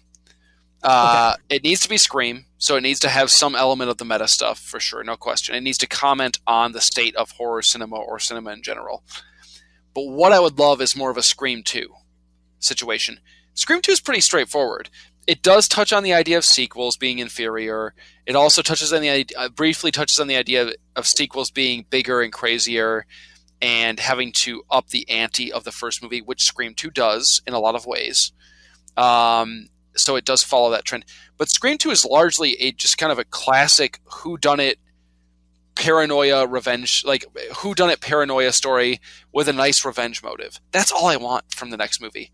A straight, like, we don't need to get crazy with it. It doesn't need to be commenting on Reddit or Twitter or any, it doesn't even need to be dicking around with stab stuff necessarily. Like, if stab stuff is in it, that's fine. But I would love for just a really cool, slick slasher movie with Ghostface and these characters that I like from this movie carrying forward, and a cool revenge motive. That's it. That's all I want. We don't need to overthink this, in my opinion, personally. And I think starting to drag Sam into being the killer and all. I'm cool with. I understand people wanting something different and wanting to change up the formula, maybe. I'm not opposed to that, but I want the bulk of the film to feel like just a classic kind of whodunit. Because Scream 2 for me, that's one of the reasons why it's the perfect sequel, is the simplicity of Scream 2. It's not that complicated. It's really not. It ups the kills, it ups the violence a bit. It ups the set pieces for sure, and that's fine. I'm cool with all that in the next movie, building on the foundations of this movie. But when you get down to brass tacks, like the reveal and the final fight at the end of Scream 2 is pretty straightforward. I think it's not terribly convoluted or buried in any sort of metatextual stuff. It's very much a motive and a killer reveal that's tied to the events of the previous film. That's all I want from this one. So hey, thank you. Hey, real quick, thank you for using the full word there, by the way, because including me, everybody just shortens it to meta. But thank you for someone finally used. You got it, man. Yeah, sure. Why not, right? Anyway, no, I mean that. No, thank you. No, but so I'm not poo-pooing what you were saying about Sam. I'm not even saying that you were thinking that was what they should do. But it's not necessarily that I'm poo-pooing that. No, honestly, I'm not against it depending on how they set it up. It just depends on the execution, I think. There is a couple of things I wanted to ask you real quick though, but Jenna Ortega, I wanted to mention a couple of things. Oh, okay. So big year for final girls or final girl-like characters just laid up in a hospital bed. Yeah. She does have Jamie Lee vibes in both Halloween 2 and Halloween Kills. True. She's watching an episode of Dawson's Creek. I don't know if you caught that. Did you catch who's in the episode that she's watching? Scott Foley. It's fucking awesome, dude. That is such a good callback. But what I really wanted to ask you, we'll talk about the hospital scene a little more. I kind of love that. I love that Dewey sacrifices himself for her, because that feels what we were talking about, what we were missing with like Scream 4, which is that passing the torch scene. And also Dewey would do that. And that's a great Dewey character moment. And it's a great moment for Tara, because like, hey, this guy sacrificed himself for you. Like, what are you going to do? Like, how are you going to live? Yeah. No, you're right. You're right. And the last question, I think it's really clever what the movie does with the opening scene, leaving her alive. It flips expectations. Where do you rank that one, though? Because the thing is, I kind of loved all three of those first three openers. I even kind of like the fourth opening scene. Because it's tough, where do you rank this opening scene in the series? Ooh, wow. I didn't expect this. I mean, Barrymore's number one, there's no question. I agree there. So let's go. What's the second number one? I go number two. I love that opening scene from part 2. I think it's like operatic. I think it's beautiful. I think it's tragic. I think it does a lot. And I think it works in a criticism of that first movie that we talked about, that it's very white bread. It works that in with a couple of black characters. Sure, yeah. So this is like the movie, probably firmly in the middle for me. I mean, the cotton scene in 3 is great and it works, and the voice changer stuff is fun, and it's fine. And the movie within a movie thing with Scream 4 is actually a lot of fun too. But I think that just the simplicity of this just brutal attack on a really likable, kind of adorable teenage girl who just seems really cool and laid back, and just like it gets back to that first movie where you just don't want bad things to happen to her. Like you feel bad for her, and you don't like seeing it happen. There's an element to even Scream 2 as tragic and, like you said, operatic, and that's a great descriptor for that scene. As operatic as it is, there's almost a celebration of like, we're about to watch Scream 2. Here we go, baby. There's a little bit of that there, which is by design as well. There's none of that with this. This feels very like, oh shit. Like, even though she isn't killed, I guess you don't find out she's not killed until later, because I think that scene ends cuts with the ghost face with the knife raised above her. But I mean, just the brutality of it, and I think the stomping on her leg and breaking her leg, the knife through the hand. I mean, it's really visceral stuff. That knife through the hand is nasty. Oh, it's gnarly. So I think this is right in the middle for me. Scream 2's is so grand. I think is the word for Scream 2's opening scene. It's grand. It's just like this insane celebration of the success of the first movie and the madness behind it, and such an appetizer for the insanity that Scream 2 becomes, that like it's hard to beat. This one's really great though, so it's right in the middle for me. I'm gonna put it at 4 behind 1, 2, and 3. The thing with 3, the cotton one beats this for you. The cotton opening. Yeah, the Cot one beats Yeah. it for me. I get I get irritated by 4 as good as I think it is. It's annoying. It's Too much. I think It's too much. I'm a hater. I'm a 4 hater. No, But, it's cute the first time you watch it, and then afterwards you're like, you almost want to fast forward through this shit. You're like, all right, let's go. Like, I think the thing with this is not an insult to 5 though, is like those opening sequences are perfect for Wes because he's so good at suspense. Yeah. And it's cotton stuck in traffic. It's all of that. Like, it's just so well done. I've got it behind 1, 2, and 3 right now. Sure. And honestly, I think we talked about this in our some of our Scream stuff. I put 2 neck and neck with 1. I really love that opening scene in 2, so it's not going to be Sure. for me. Sure. I think what elevates it a little bit. Oh, you know what? The only dislikable thing about her is she likes elevated horror. But the movies she names are pretty good, though. At least, Yeah, right? Pretty good. Actually, no, I don't like most of those movies. I take it back. What does she name? Hereditary. It's fine. Babadook. She's a big Babadook because she calls back to Babadook. Babadook was all right. Yeah, okay. Babadook. She's obviously doesn't have any kids. Because the Babadook, as you know, about a screaming child. Yeah, right. The worst thing. I take it back. Maybe I don't like this character. I'm just kidding. No, the opening scene is really great, and she's great throughout. She really is. She's a fun presence. I was curious to see. I kind of figured out based on the trailer that she was going to survive that first attack.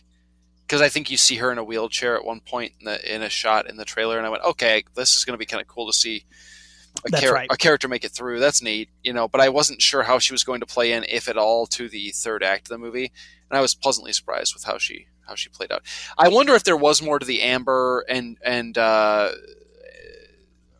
Tara relationship in some other version of this movie that maybe was at least partially shot.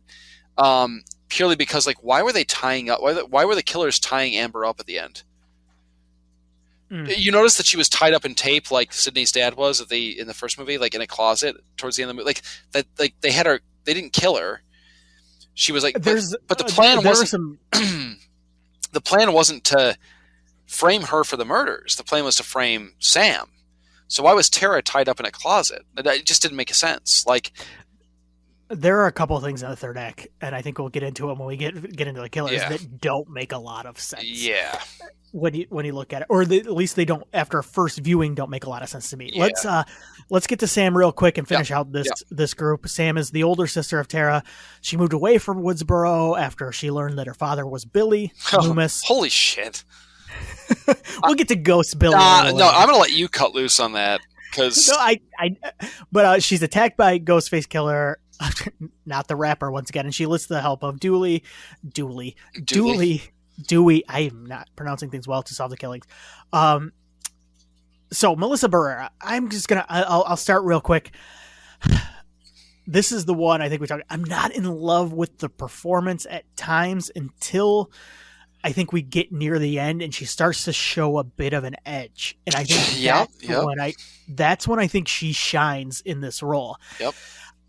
I don't want to knock her too much. I just think to carry the movie, like you mentioned, she is our final girl, quote unquote, in this movie, and she's the one doing a lot of the heavy lifting at times. Some of her delivery falls a little flat for me. She's just. She's not great in this movie. Like I'm just gonna say, like I have not seen her in other stuff. I heard she's in the Heights. Which yes. I've heard she's wonderful in. I'm sure she's a fine actress. I don't feel terribly connected to her at any point in this movie up until I'm not in love with this performance. No, up until, like you said, I think when she's able to get to let loose at the end there, and that this all could be by design as well a little bit. I don't know. It's not even like she's not bad, but I don't. She's supposed to be our lead. And when you are the lead of an ensemble of young actors that I think by and large are all pretty darn charismatic, even ones like you said, like Dylan Minnette, like Wes, charismatic kid, awesome in the movie, not in the movie very long. When you are the lead of that young cast, you've got to be one of the strongest, if not the strongest performances, I think, in the film. And I don't think she is. So I think because of her position in the cast, I think it doesn't. It makes it more noticeable that maybe she's not as strong as some of the other ones. Does that make sense? I don't know. No, for sure. I agree. There are a couple of questions that I want to ask you regarding this character, though. So I kind of like the idea of a final girl who's a borderline serial killer, who has a bit of an edge to her. Yeah.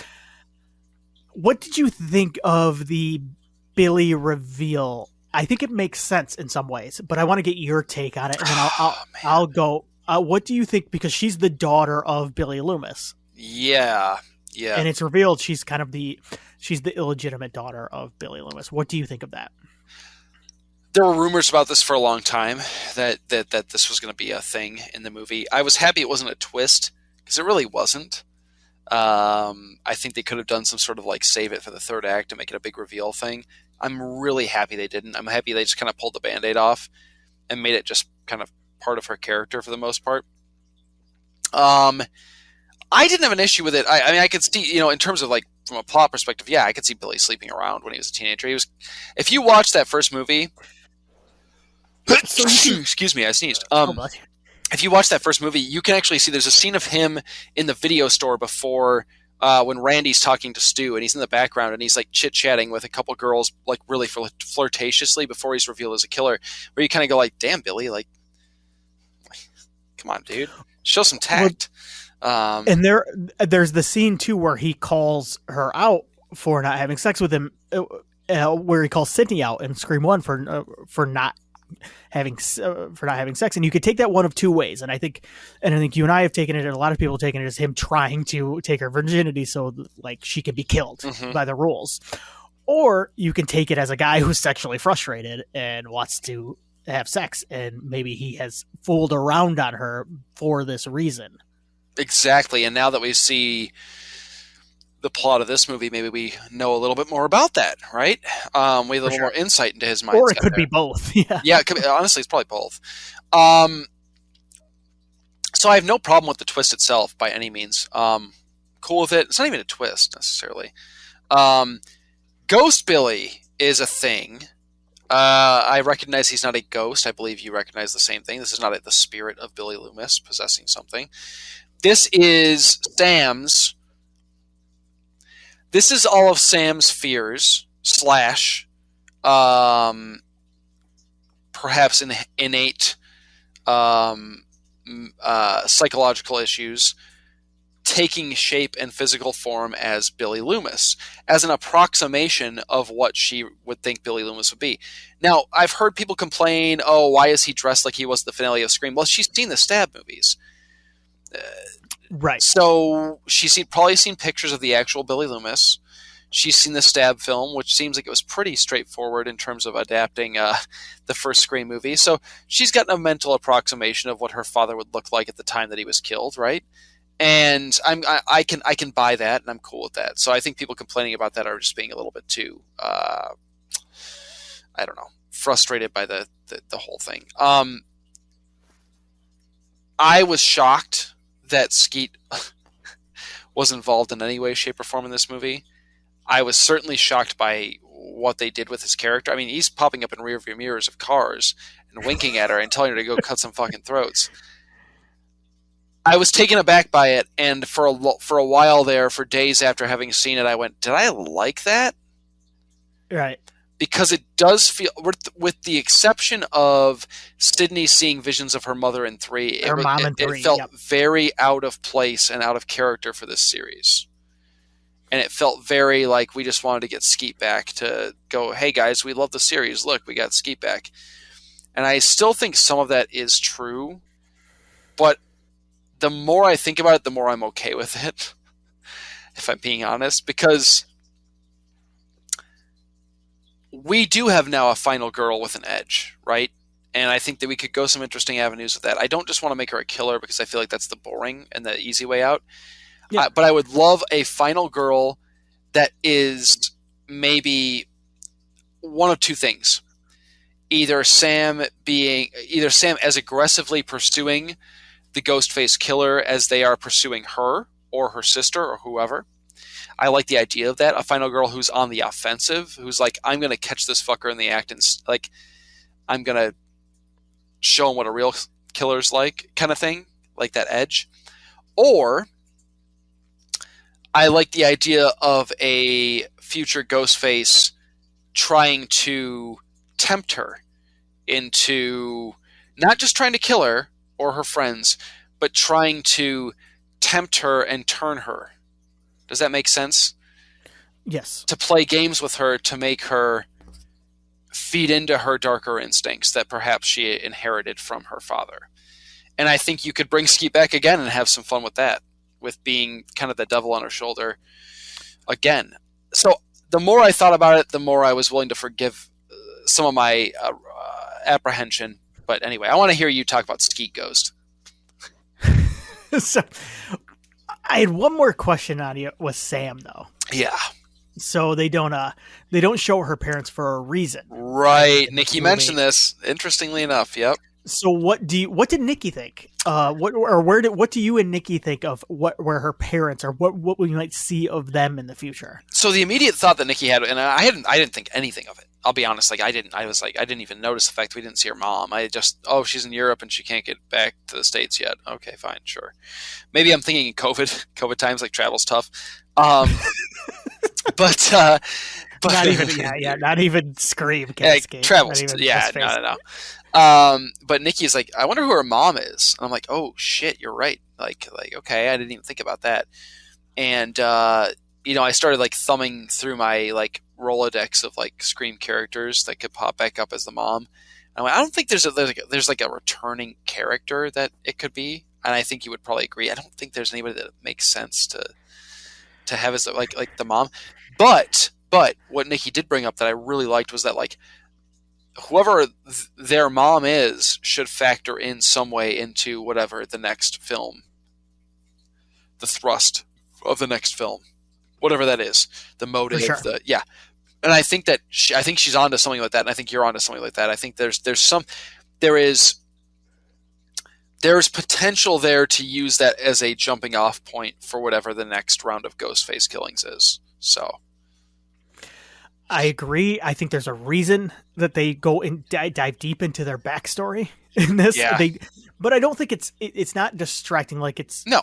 It's enough to explain that she is the daughter of Billy and yes. a little bit of her background. So I'm going to give my thoughts on Ghost Billy here because I think it'll transition nicely into the discussion on the OG crew. The crew, yeah. But, Billy is in multiple hallucinations. Okay. I'm on record as not liking I don't like the aging technology, even when it looks good. Like, even when it looks good, I think the last Spider-Man movie used some of that, right? Yes, it did. It did a little bit with Melina. Yeah. And I think, you know what? It looked pretty good in the last, I'll be honest. It looked pretty good in the Spider-Man movie. Like, I like, the Uncanny Valley was not totally bothered for me. Right. And you know what? Now, you made a good point that I didn't think of while watching this movie is that she's only seen him through movies. So she's kind of, if we're taking it at face value, which is her memory, like we're seeing it through her eyes when we see Billy in the back seat, like maybe that's kind of what we're seeing is kind of a mix of the movie version with her like pictures she's seen. So she's not seeing him like as he actually is. She's just seeing this like kind of amalgamation of pictures she's seen of him. Right. I think that's a nice excuse because I think it looks, they always look way too smooth to me. Their faces look way too smooth. And plus I used to be a regular Riverdale watcher and Skeet does not look like that. He's kind of weathered now. He's got some scars on him. Skeet is rugged. He's rugged, very rugged. You brought up the point I wanted to make about Sydney seeing her mom in Scream 3. So it's not inconsistent, but with the amount of callbacks they make to Scream 1, where Scream 1 is a little bit, we don't see any. Wait a minute. Oh, no. That's 3. Never mind. I'm thinking of Ghost Mom. But yeah, I think you covered most of what I wanted to say about Billy. That I think mainly the issue I had with Billy was in the third act where he like winks kind of at her to like, hey, the knife's over there. Like he towards it. Now that can be explained away that she sees the knife and that's what she's going for. But yeah, you can, but okay, let's do that, right? Let's just explain it away with that. That was I'm my cool big with issue. that. And, But my issue is then there's some mixed messaging here too, right? So like, if you want me to go with like, okay, she has impulses that perhaps are inherited from Billy Loomis, or she thinks she has some sort of, she's concerned about having I think that the takeaway is that she has impulses, right? She has some degree right. of Billy Loomis psycho impulse. Okay, fine, sure, I'll do that. Whether or not that's actually even remotely close to anything resembling psychological reality is neither here nor there. Maybe it's super offensive. I don't know. I'm just going to go with the logic of the movie on this one. So she has impulses because she's Billy's kid. Are we supposed to be celebrating that at the end? I guess that's my only thing is like, yeah, of course we want to see her like get her comeuppance on this asshole who's deceived her and stuff. Like, I'm not mad at that. And yeah, I was happy to see her go to town. But is that I don't know. Are we celebrating that right now? Like, are we celebrating that in that moment? Like that's probably a bad thing, right? That she's giving into those impulses. I didn't take it as a celebration. I thought it was more of a tease for the next couple movies. Okay. It's like we're supposed to, like you mentioned, the devil on the shoulder thing. We're supposed to go with that. Can we trust her? Right? Yeah. Can we trust her? She's kind of, because she is kind of an unreliable narrator, and I think that's kind of an interest because the movies haven't played around with that for a couple movies either. True. So no, very good. All right, so we're gonna move on to the OG crew. All right, here we go.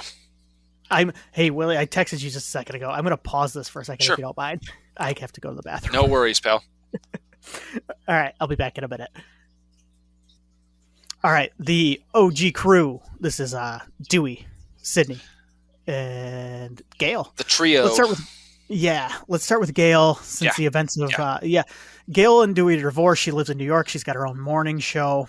Yep. She comes back. Dewey informs her. We mentioned that earlier about the attacks. What do you think of Gail in this movie? Courtney Cox as she returns as Gail Weathers. What do you think of Gail? Love Gail. Love Courtney Cox. I mean, look, she's here for us. Okay, so I thought her reaction to Dewey's death was really great stuff. I thought her scene with David Arquette was really great stuff. I think there's an element of real life, unintentional real life meta stuff that is going on there that I think brings out the emotions in both those actors. Not that they're not strong actors to begin with. I think both are very talented.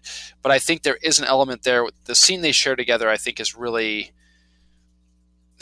there had to be an element of like real life cleansing going on there, right? A little bit. I don't know their lives, but I felt like that was there at least. No, there's. I just read an interview with the directors that said that like you could kind of feel that like they still love each other, like they still have feelings of love. Sure, they have a kid together, of course. Yeah, I mean, I would hope so. So that was good stuff, and I love seeing Gail. I love that. Dewey and Gail, throughout the course of the relationship of these movies, talk about how basically like there's a good chance this is not going to work out, but they love each other. I mean, I think in 2 they even mentioned, like as early as 2, they're like, we're really not made for each other, but I love you, you love me, and like let's try and make. I'd rather try and make it work and have some happiness together, and have it fall apart than to never try and never experience that. And I think it's I think that the place the relationship is in when we start this movie is true to those characters. I don't think Gail Weathers is somebody who would be able to stay in Woodsboro. And you see some of that stuff in Scream 4 where she's just like, she's just not happy. That's one of my favorite parts about Scream 4 is how unsatisfied she is in Woodsboro. She's not herself. And I like that we get some backstory in this of like, Dewey tried going to New York, was it? I don't. Yep. Yeah, and he couldn't. And that wasn't for him either. Nope. And so, I like the truth of this. Where do you think would be a good town for them to? Where's like a nice middle ground between New York and Woodsboro? You think they could settle down in?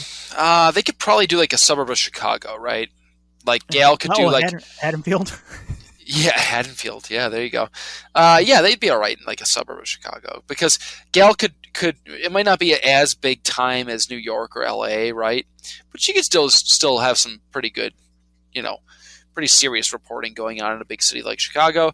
But Dewey could maybe work as a sheriff in a smaller, suburb, a little more quiet, like I'm trying to think of a good, like a Rosemont, where he'd be busy but not like, um, not, I guess, overstimulated. Dewey wants to just, he wants the quiet life for the most part. So, right. Who can blame him? I almost think like they should move to like a Wyoming and just get away from everything. That might be for the best, but Gail will be miserable, right? Like, shout out to our listeners in Wyoming. Hell yeah! I didn't mean to. I hope I didn't insult you. But I mean, I think it's all good. I'm not from Wyoming, but I'm sure they get it. Yeah. So I think I'm going to go with Chicago for those guys. Okay. But yeah, no, it felt real to me, Tim. I like the interaction between the two. I like the relationship. I like where we find both of them. It's been 11 years since that, or 10 years since that last movie and the events of that last movie. So in that 10 years, I could buy that they've hit the spot. I think Courtney's great in the movie. I love that she gets to kick some ass at the end and like get physical. Because Gail tends to get taken out of the third act in all these movies for whatever reason. It's like Courtney Cox is too powerful to buy.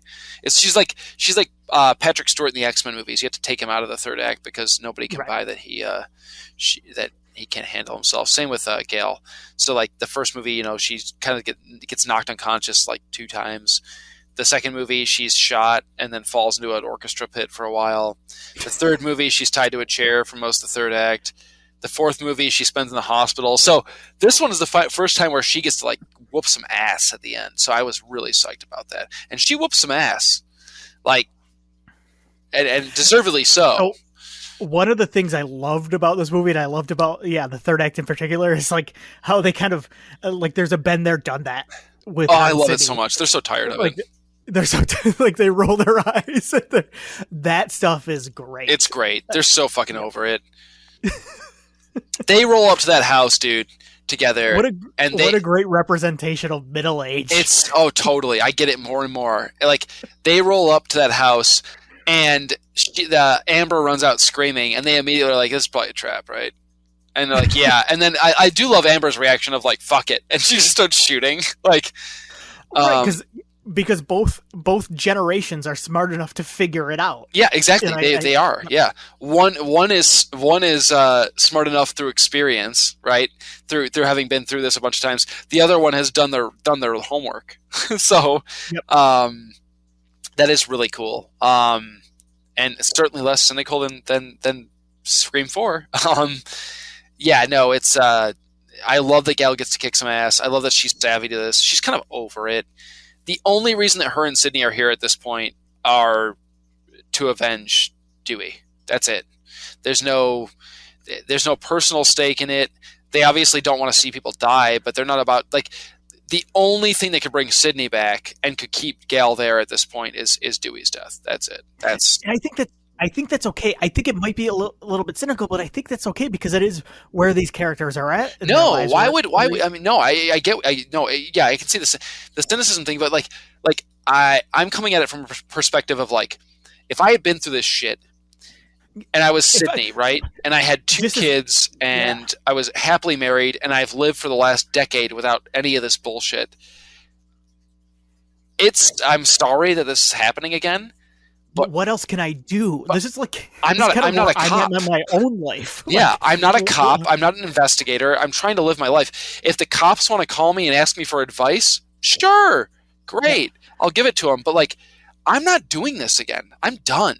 Like, I've saved plenty of lives and my own life enough. I have to I can't do it anymore.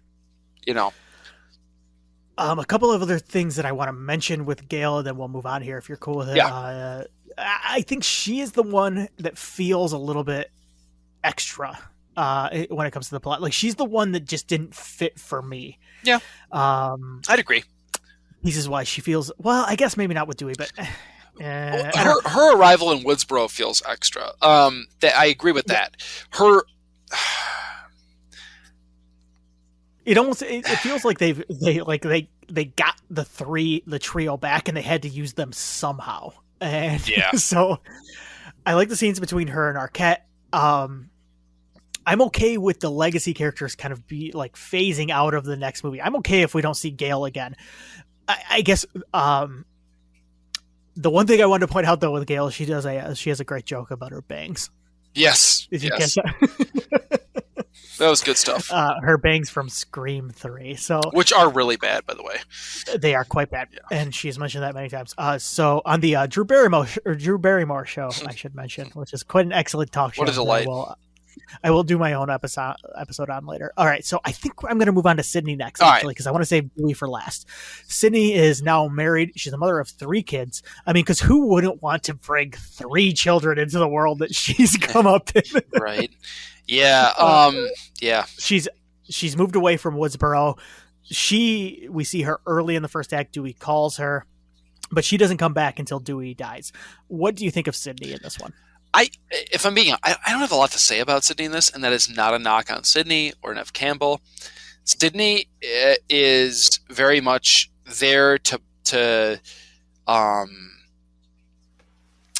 tickle the nostalgia bone, and then to show up and kick some ass in the third act, and I'm A-okay with that. That is better service to a legacy character than a lot of requels or legacy sequels or whatever they're called have done. I'm A-okay with it. It works perfectly fine for me. Neve rules. Neve has been good in all these movies, every single one of them. She always brings it. She actually gives a shit about the character and about what she's doing. Neve is fantastic, right? Like, why isn't Neve Campbell why is she's not? It's a crime. Maybe it's by choice. I don't know, but if it's not, it's a crime. She's great. She's fantastic. Have you ever seen Neve Campbell bad in anything? Never, not once. Not even once. She's great, and love that they mentioned that the husband's name is Mark. Really like that. I think you brought that up earlier. That's what I wanted to ask. Love that. So is this Mark Kincaid? Yeah, no question. I mean, why would you call him Mark? You could give Sydney's husband any name ever in the history of names, and they called him Mark. Tim. There's a reason. Because they're hoping they're going to get Dempsey back for one of these things. No, I think it was just a fun thing for fans. I think. Ooh, imagine if they do get Dempsey back. Hell yeah, I'm down. This is what I'm talking about with the Fast and Furious thing, dude. You could bring Dempsey back for the next one. You don't need to bring Sydney back. Maybe Dempsey's like, I'm going to go investigate this thing because it's tied to my old partner or something. Like, hell yeah. Give me Dempsey. Give me steamy, creepy Dempsey. Like, 100%. No question. I'm down. I turned to Nikki at one point and I went, oh my God, it's McDreamy. And she goes, what? Yeah, so anyways, that was fun. Hey, real quick, just a follow-up question to Mark. What's your favorite scary movie? My life.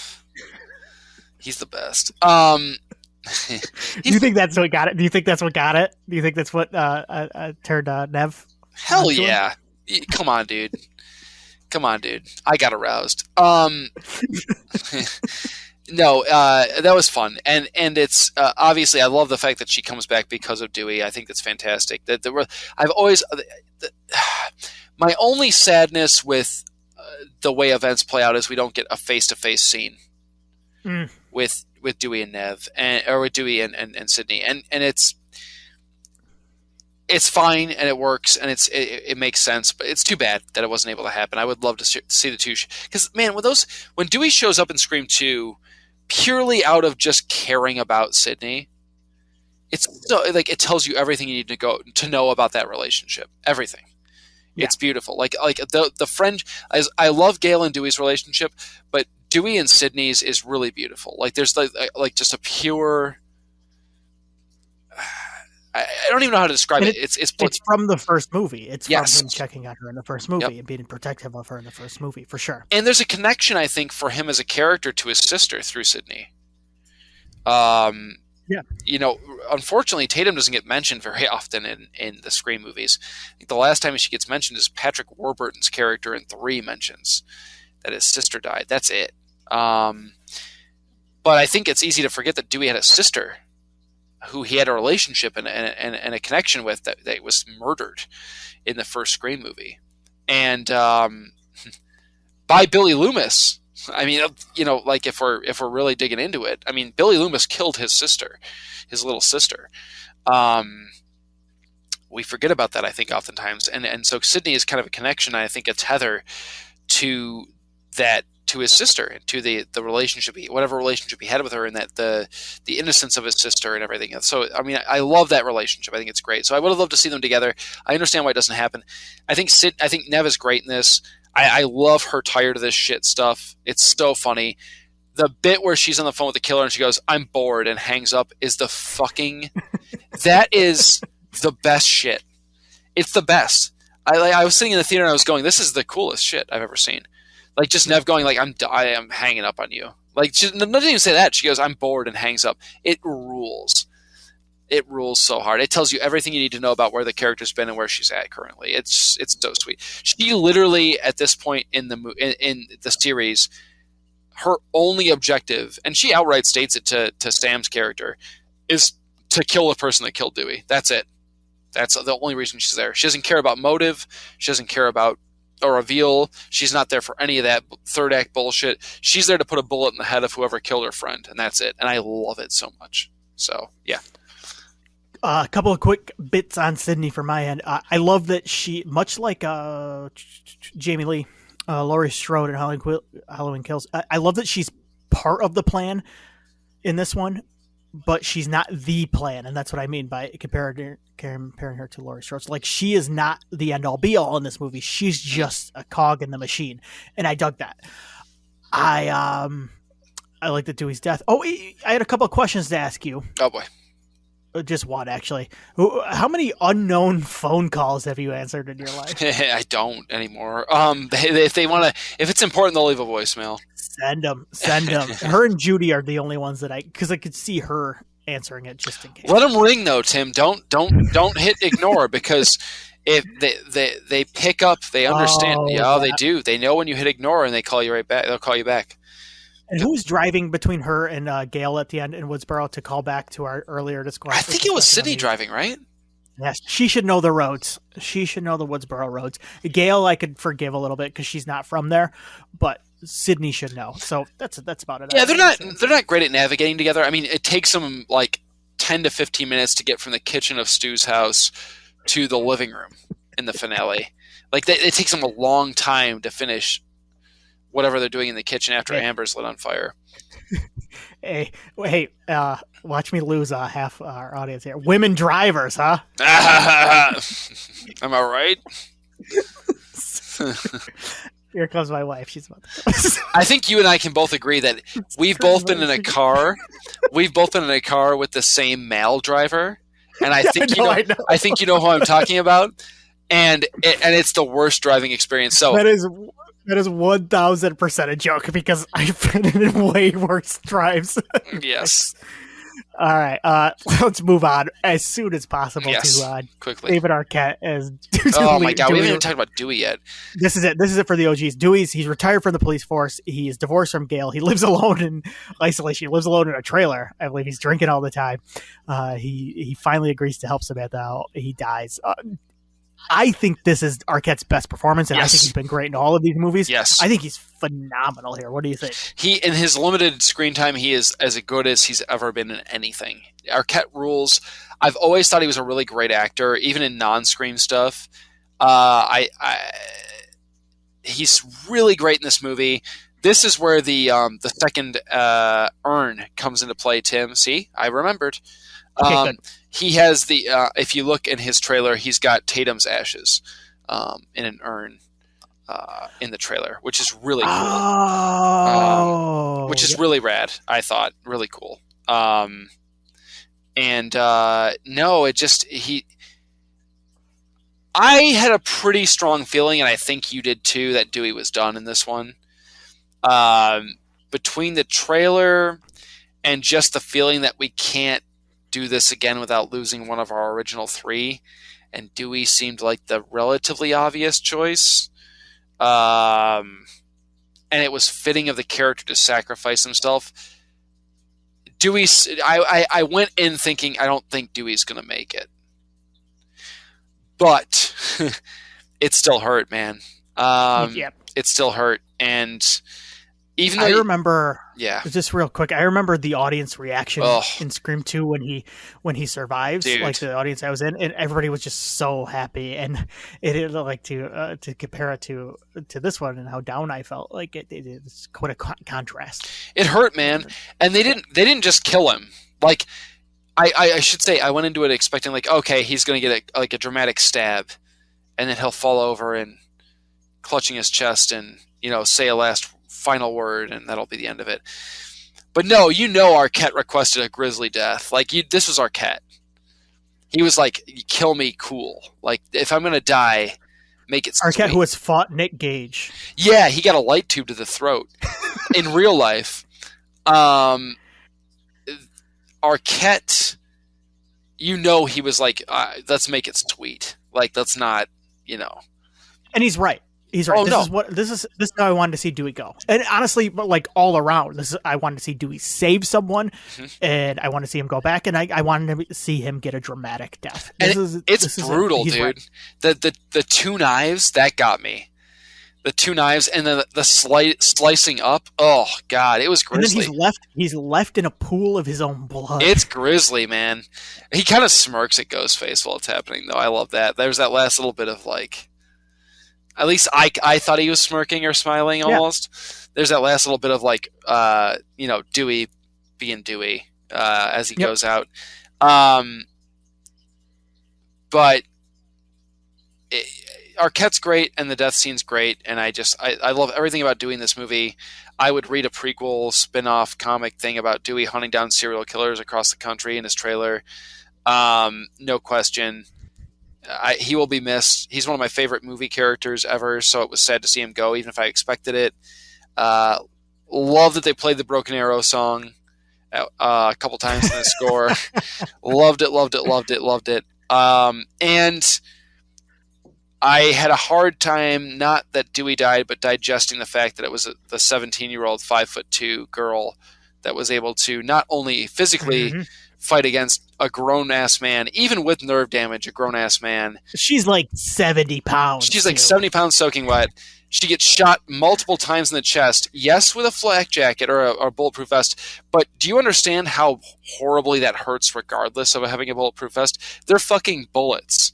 No, generally, it would knock, a stiff wind would knock her over. Yes.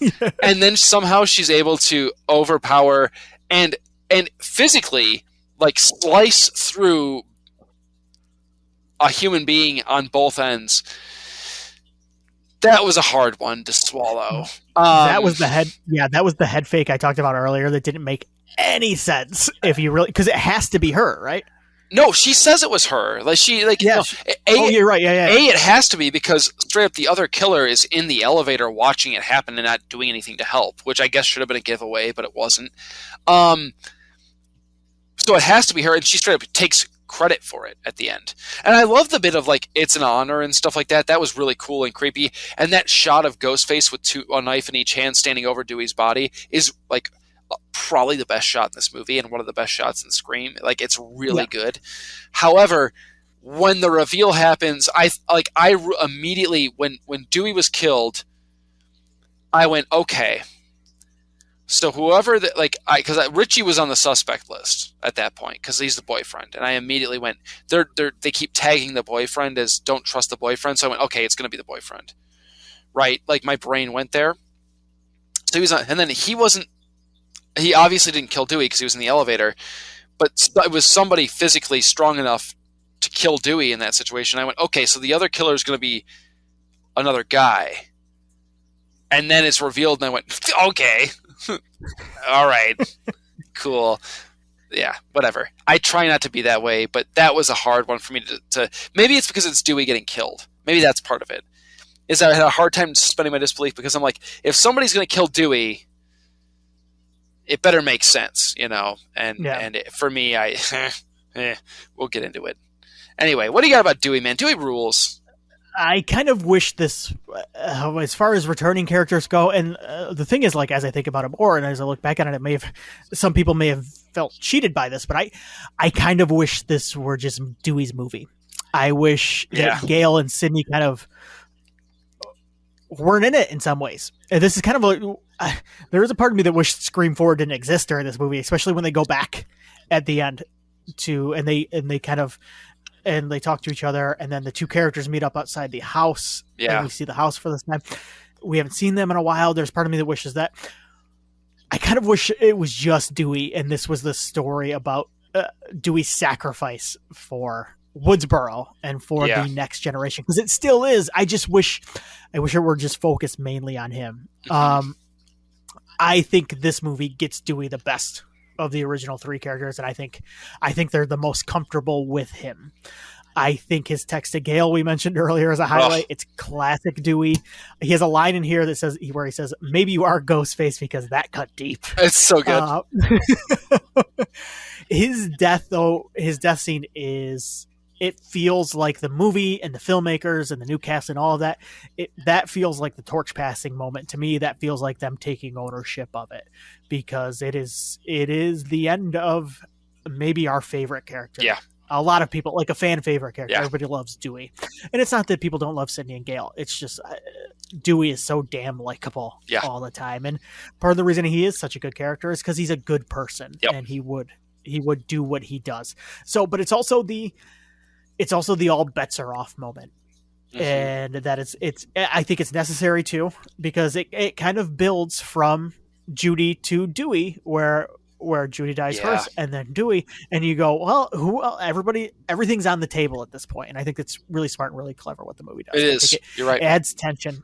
Yeah, it adds tension with those last couple. So that's it. But I do want to just reiterate, I think this is David Arquette's best performance. It's excellent. I think grizzled Dewey works, and I think just maybe it's his death matches and wrestling with Nick Gage, but like just the way he looks now, it works for the character, and it works for where the character's at. So yeah, I agree. All right, the last two. Are you ready? Here we go. The killers. Let's start with Mikey Madison as Amber Freeman. Amber is the girlfriend of Tara Carpenter. I guess. I guess. That's right. I forgot I took this from the Scream Wiki. So they're the experts. But she holds resentment towards Samantha for abandoning Tara. I guess. She and Robbie are together so they can recreate a stab requel. She is burnt alive. Oh boy, is she. Kind of, yeah. Hollywood likes burning Mikey Madison alive. Yeah, shout out to Dave Steele. He pointed this out to me. I didn't catch it in the moment. Honestly, I didn't catch it in the moment, but then I did. She's a psycho killer in 2 films, and gets burned alive in both. She's our most ridiculous killer yet, right? Here's the problem. Like, so the internet's in love with Amber, it seems like, and I get it. She's kind of a crazy nutso, like, psycho chick, and like people like that, and that's cool. Like, I think it's like the Harley Quinn thing, right? And I'm fine with that. I think she gives a decent. I think Mikey Madison does a good job. For sure. No. And once the twist, the turn happens, she's a ton of fun. She really is. She's a blast to watch, because her whole bit of like fuck it and just start shooting at Gale.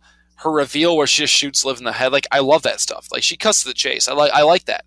I love the post reveal stuff with her. I love her. Like, I was radicalized and begging for her life and stuff. I love her popping back up after death, half burnt and running at the crew and stuff. Like, that all works for me. The problem with Amber is the second she shows up on screen, I go, she's probably a killer. Yeah. I look at her and immediately go, like, yeah, she's like 100%. Like, look at her. Like, there's nothing about her that even remotely resembles anything close to anything but one of the killers in the movie. That's a problem. And the other problem is you get nothing from her. Zero.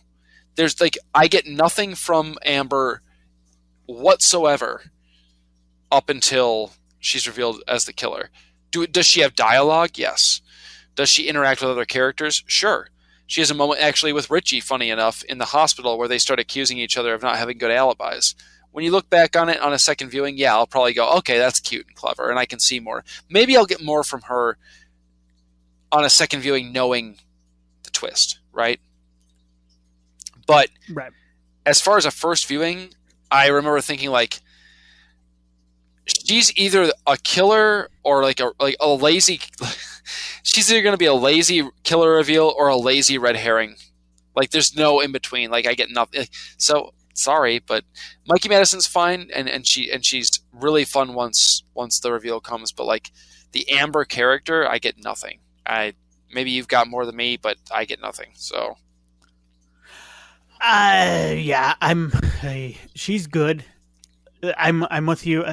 I feel like I think it half steps with the relationship between her and Tara. I never really get a feel for it. The motive is the main draw here for the killer. And yeah, and that's the thing is I don't care if it's predictable or not. I need it to have a decent motive. This is kind of the thing with like Scott Foley too, is like, yeah, Scott Foley's out of left field as well, but like his motive is so convoluted that whatever. It kind of works almost in a weird way. Like, yeah, but God, what is her motive? Like her motive is what? She moved into her parents moved into Stu's old house, and she got into the stab movies, and now she's going to kill people to make a new stab movie. It's fucking stupid.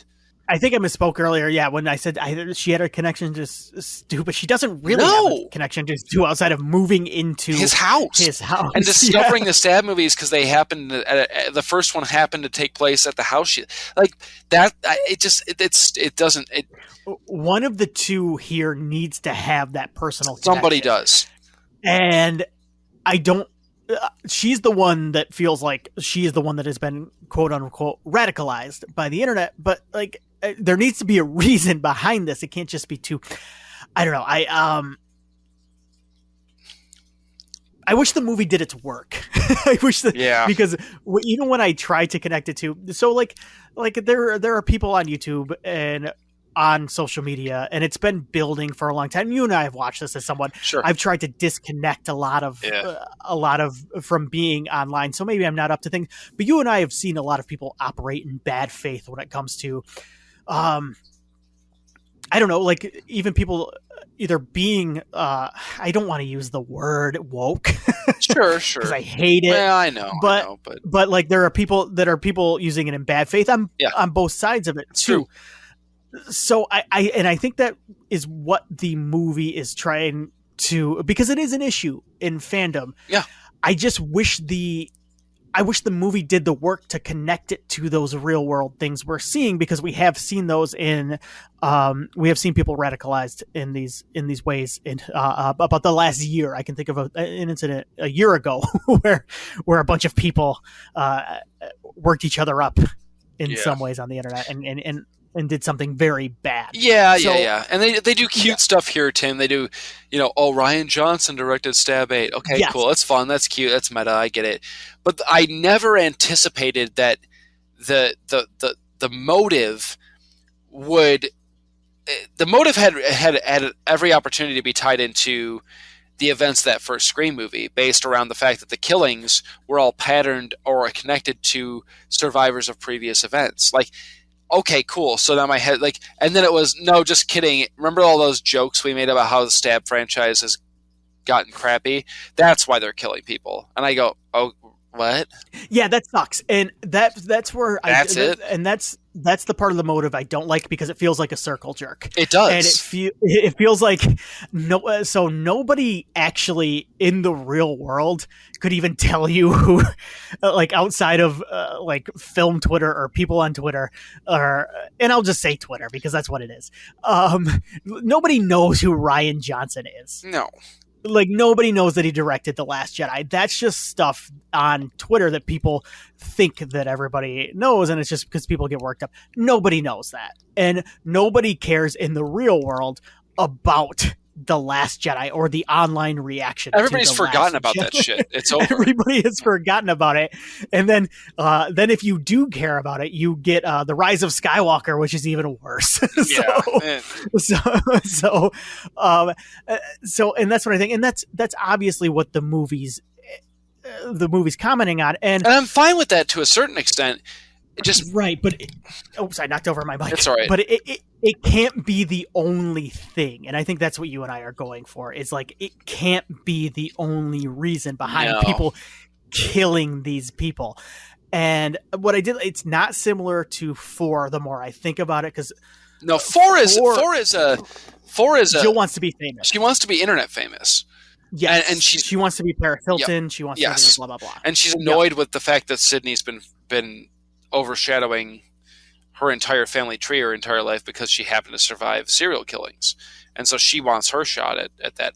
That almost works better for me than this. If I'm being like not a lot of 4 works better for me than 5, but I don't know. I'm just bored. Like you could have gone any route for a motive for killers in any of these movies, and this just feels like kind of, I don't know, lazy. Here's where I want to leave my thoughts on Amber and how I want to wrap up that way too online thing that I've been talking about. And this is a plea to any horror screenwriters listening, because it's an issue I've had with a couple of recent horror movies. The Black Christmas remake is what I'm thinking of. Is I'm begging some of these screenwriters to take a break from being on social media. Go away from it. Get out. Just take a step away, because 10% of the U.S. population is on Twitter, and like only a couple percent actually use it. Yeah. So like the people that you are seeing that are these toxic fans online are not that many people out there. Like, it's not worth it. It is not worth it. And for this to be the only thing in the movie that this is commenting on, that's what kind of annoys me about the motive. So that's where I wanted to leave. And what's funny is 90% of the people that go see this movie are going to hear the word "dread it" and go, "What? Exactly. What even is that?" Because I got news for you. Most folks out there don't know what the fuck Reddit is. Is it even called Reddit? Yeah, there's Reddit. Yeah, I think. Is it Reddit? Maybe. Okay, because there's Reddit horror, and then okay. I don't even know. Who knows? See, I don't care. See, I don't even know, and I like to think that I'm kind of plugged in. Yeah. I don't even like to think. I just know that I am. Yeah. So yeah. Anyway, so well, we might as well talk about Richie real quick, because he's our other killer. So real quick, Richie dies really hard, and it's sweet. Somehow he dies harder than Amber, who's lit on fire. Richie as a character throughout the movie rules. Like, I really, really grow to like Richie, and I like, even though he's always on the suspect list, he does, just like he woos Sam into like a false sense of security. He's likable enough to where like I kind of like start buying him. You know what I'm saying? Like, every time I start to like maybe think of him as a suspect, he does something where I go, no, he's good. He's cool. He's Richie. And then the reveal happens, and I thought the reveal worked for me. Like the reveal, once again, the motive is the same motive, so it doesn't really matter. We've talked about that. But Richie, at least as a character, he might not be as fun to watch as Amber post-reveal in terms of like kind of zany and crazy and Stu-esque. But he, at least with the reveal, I feel a little bit more gut punched with Richie, because I've grown to like him as a character. So he's very Quaid-y, this one. Sure. Jack Quaid. He's very much he's Samantha's boyfriend. I've grown to like him. He's kind of like if Jerry O'Connell ended up actually being a killer in part 2, but a little nerdier. He's kind of an everyman. He's kind of safe. He's a little bit nerdier. He's not a boyfriend. He's not like Skeet, where Skeet's kind of there's a danger to Skeet. He's a bad boy, but I don't love the other thing I wanted to mention too about the motive. I don't love the exposition dump at the end. It's rushes too much. Through it. It's too much. It's almost like they aren't confident in the motive itself at the end. They just kind of chuck it out there. Yeah. They just kind of say like, all right, this is what they did. We got to get through this is why. Go ahead. I think they do have. I think this creative crew has a better handle on the whodunit aspect and the keeping people guessing aspect than they do on. I think Wes honestly would have nailed a lot of the stuff in this movie, and I think he would have done a lot of what I really wanted this movie do, which is tie it into these real world events. I think Wes would have done a great job. He would have given us a fascinating lecture on this stuff, and he would have really made you think. Yeah, but he would have, because Wes is like a professor, and I just don't think that's these guys' strength. And maybe it will be at some point, but you also have to remember Wes made Scream like 20 or 30 years into his career. Yeah. So, and these guys are only about 10 years. Yep. So Wes was at the top of his game. He was kind of a master of the craft at that point. So it's kind of not fair. But I think he would have had a better handle on that. Yeah. So no, I don't disagree. I'm going to pose one question to you before we wrap it up. Yeah. If if either A, Richie had been in some way, shape, or form related to Stu and was pissed off that Stu was not getting the credit, air quotes, he deserved, which, like I said, they kind of set up on that early call, I feel like. Right. And he had lured Amber online into being his accomplice. That's scenario A. Scenario B is Amber moved into Stu's house, found Stu and Billy's stash/plans for the sequel that Stu mentions in Scream 1, sees these video diaries, these written diaries, finds out that Sam is in fact Billy's son through all these things that Stu hid in the house, and then gets a hold of Richie online through creepy internet backdoor stuff, whatever, the dark web, whatever. Would either of those plots have worked better for you if that was the reveal? They still have a connection over the internet as fans of Stab and stuff, but there's at least a tie to... I'm not trying to say that I'm a better writer by any stretch of the imagination. No, I get you. But don't you think even something small like that would have been enough to tie it to what came before to satisfy that a bit more? I think it would have, but... Yes, but I still think those two are missing that, like, why they want to do this on a human level. And I would need a reason why, Richie is so connected to Stu. Is it because... Sure. I mean, it's because he sees himself in him. I mean, I guess you could dig into that a little bit too. I mean, because they are similar in that way, or maybe Amber sees herself in him. Yeah, I don't mind it. I would add a little bit more to it, but it's still missing what I think this movie is missing, which is that personal connection. Yeah, fair enough. Personal reasoning. Yep. All right. So, are we done? Yes. With the killers. We are. All right. I knew we were going to go long, man, but yeah, you never know. I'm going to pick some superlatives at random. All right. I want to start doing this. Who's your so best all around? Who's your favorite character in this movie? Chad. New character or returning, or either? I think all. It's Dewey. Dewey, yeah, me too. Dewey, and then Chad. He's hilarious. Who's most likely to succeed here? Oh my. Tara, because Tara overcomes fucking everything in this movie. She's the only person to survive an opening attack in Scream. Now we can call it an opening attack. We couldn't call it before Tara. She also survives an attack in the hospital, and she survives the finale of the third act. So yes, Tara is most like she succeeds all throughout. How about you? That's a good one. It can't be either of the killers. I guess the most likely to succeed because she's done it for 5 movies. I guess it's a toss up though. Either Sydney or Gail. Yeah. Gail's probably making more money. Right. So if we're gonna go financial, most likely. So from here on out, most likely to succeed for me is Gail, because I think she's wiped her hands clean. Yeah, she's wrapped up. She's done. Woodsboro, yes. You got a cutest couple? Cutest couple? Yeah, it's Mindy and Chad. They're not a couple in a romantic sense, but they're twins. They're not Mindy and the rando she makes out with. No. It's Mindy and Chad. Yeah, they seem to have a delightful. They have a yeah. delightful sibling relationship where they have an understanding of each other, but they also don't necessarily have the same interests or whatever. I like that. It's fun. 2 more here. Class clown. So who do you think is the funniest character in the movie? Richie. Who made you laugh? Richie? Yeah, he's hilarious the whole time. He's great. Even up his last line before the reveal, where what does he say?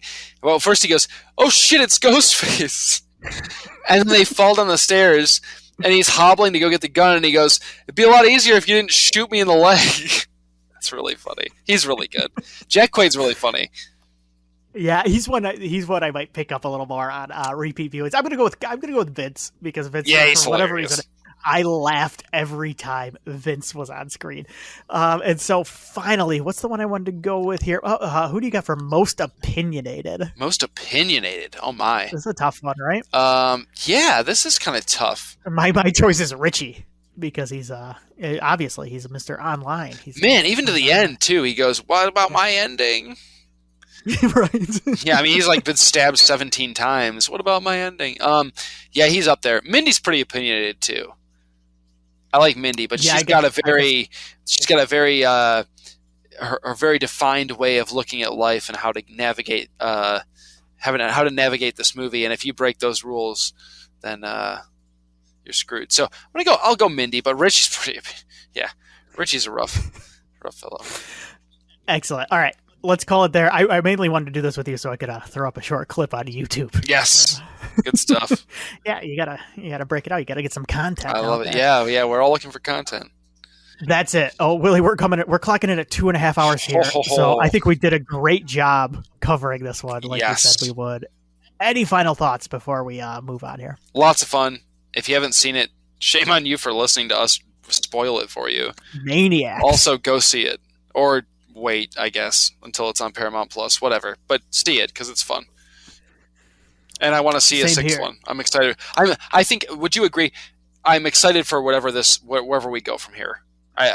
That's the thing is this in the best way feels like a prologue to what we will be getting in the next. At the very least, it is. Yep. For sure. What do you want to do, dude? Next? I have no idea. I don't know. I just thought about the fact that we have to come up with something seconds ago. So real quick here, I had the years that we did not cover yet. Oh my! If you want me to bring that up, sure. 5-year statistics. What are you feeling? Are you thinking more 90s, 70s, 2000s, 80s? I'd love to do another, like, purely because I'm still riding on the high of watching Scream movies. I'd love to do another WB era, like, horror, like a 90s. Okay, one. So here are your choices for ones we haven't done, either 93, 04, or 06, if you're looking for something around the same time. I mean, I don't know. 93 is early for that. Right. I could check 2004. That's the year I graduated high school, for what it's worth.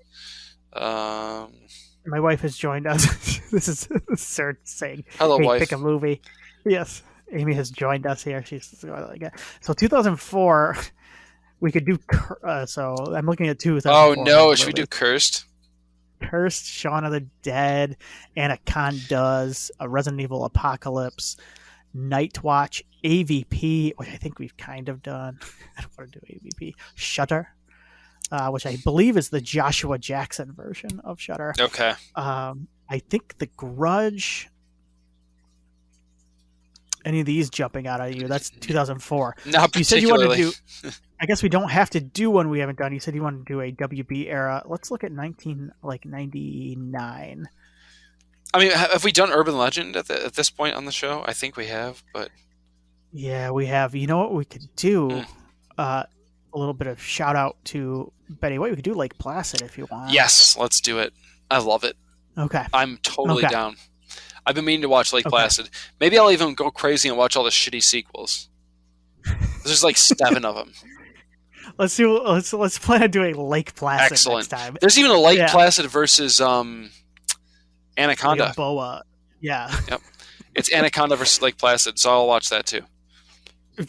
Please do and report back, because I will not be watching, because I will be making a better choice, because I just bought a bunch of Texas Chainsaw Massacre sequels. Oh, are we sure that's the better choice, Tim? Why did you do that? Because I like to. Okay. And all right. They have good versions of, and the new one's coming out on Netflix, which from what I've heard is terrible. So I'm very excited about that. So I'm trying to catch up. I like 2, and I think the McConaughey performance in 4 is fun. That's my McConaughey and 4 sound. But Scream Factory put out good versions of, I think, 3 and 4, right? Leatherface and I don't know. I'll find out, I guess, because they're in the mail. They're on their way, and I will borrow them after you're done. I was going to say, you want to get in on this? You're damn straight, because I wanted to pay for them. Thanks, Tim. Anyway. But in all seriousness, Lake Placid, I will watch at least the first one. But I intend on watching. You better watch the first one. We're talking about it. I'll watch at least the first one. There's a ton of them, though. Are you aware of this? Like, yeah, there's a lot of sci-fi ones. There's 1, 2, 3, 4, 5, 6 movies. There are 6 Lake Placid movies. Should this be when we bring back Fight the franchise? Well, see if you could get Nikki to watch these. I'll talk to Nikki and we'll see what we can do. Holy smokes. All right. We will see everybody next time. Make sure to check out the Midwest Game Nerds. Check out the Honor Roll. I just put on a new one. Horror Movie Yearbook at gmail.com, at HM Yearbook on Twitter, Horror Movie Yearbook on Facebook and Instagram. Everybody, thank you for listening to this. If you've made it all 2.5 hours, we appreciate it. We finally did. I think we finally focused on one movie for longer than the actual movie itself. We did so well. We did really well, proud. I think. So I swear to God, I hope this recorded everything. But we will see you next time. Thank you, everybody listening, and stay safe out there.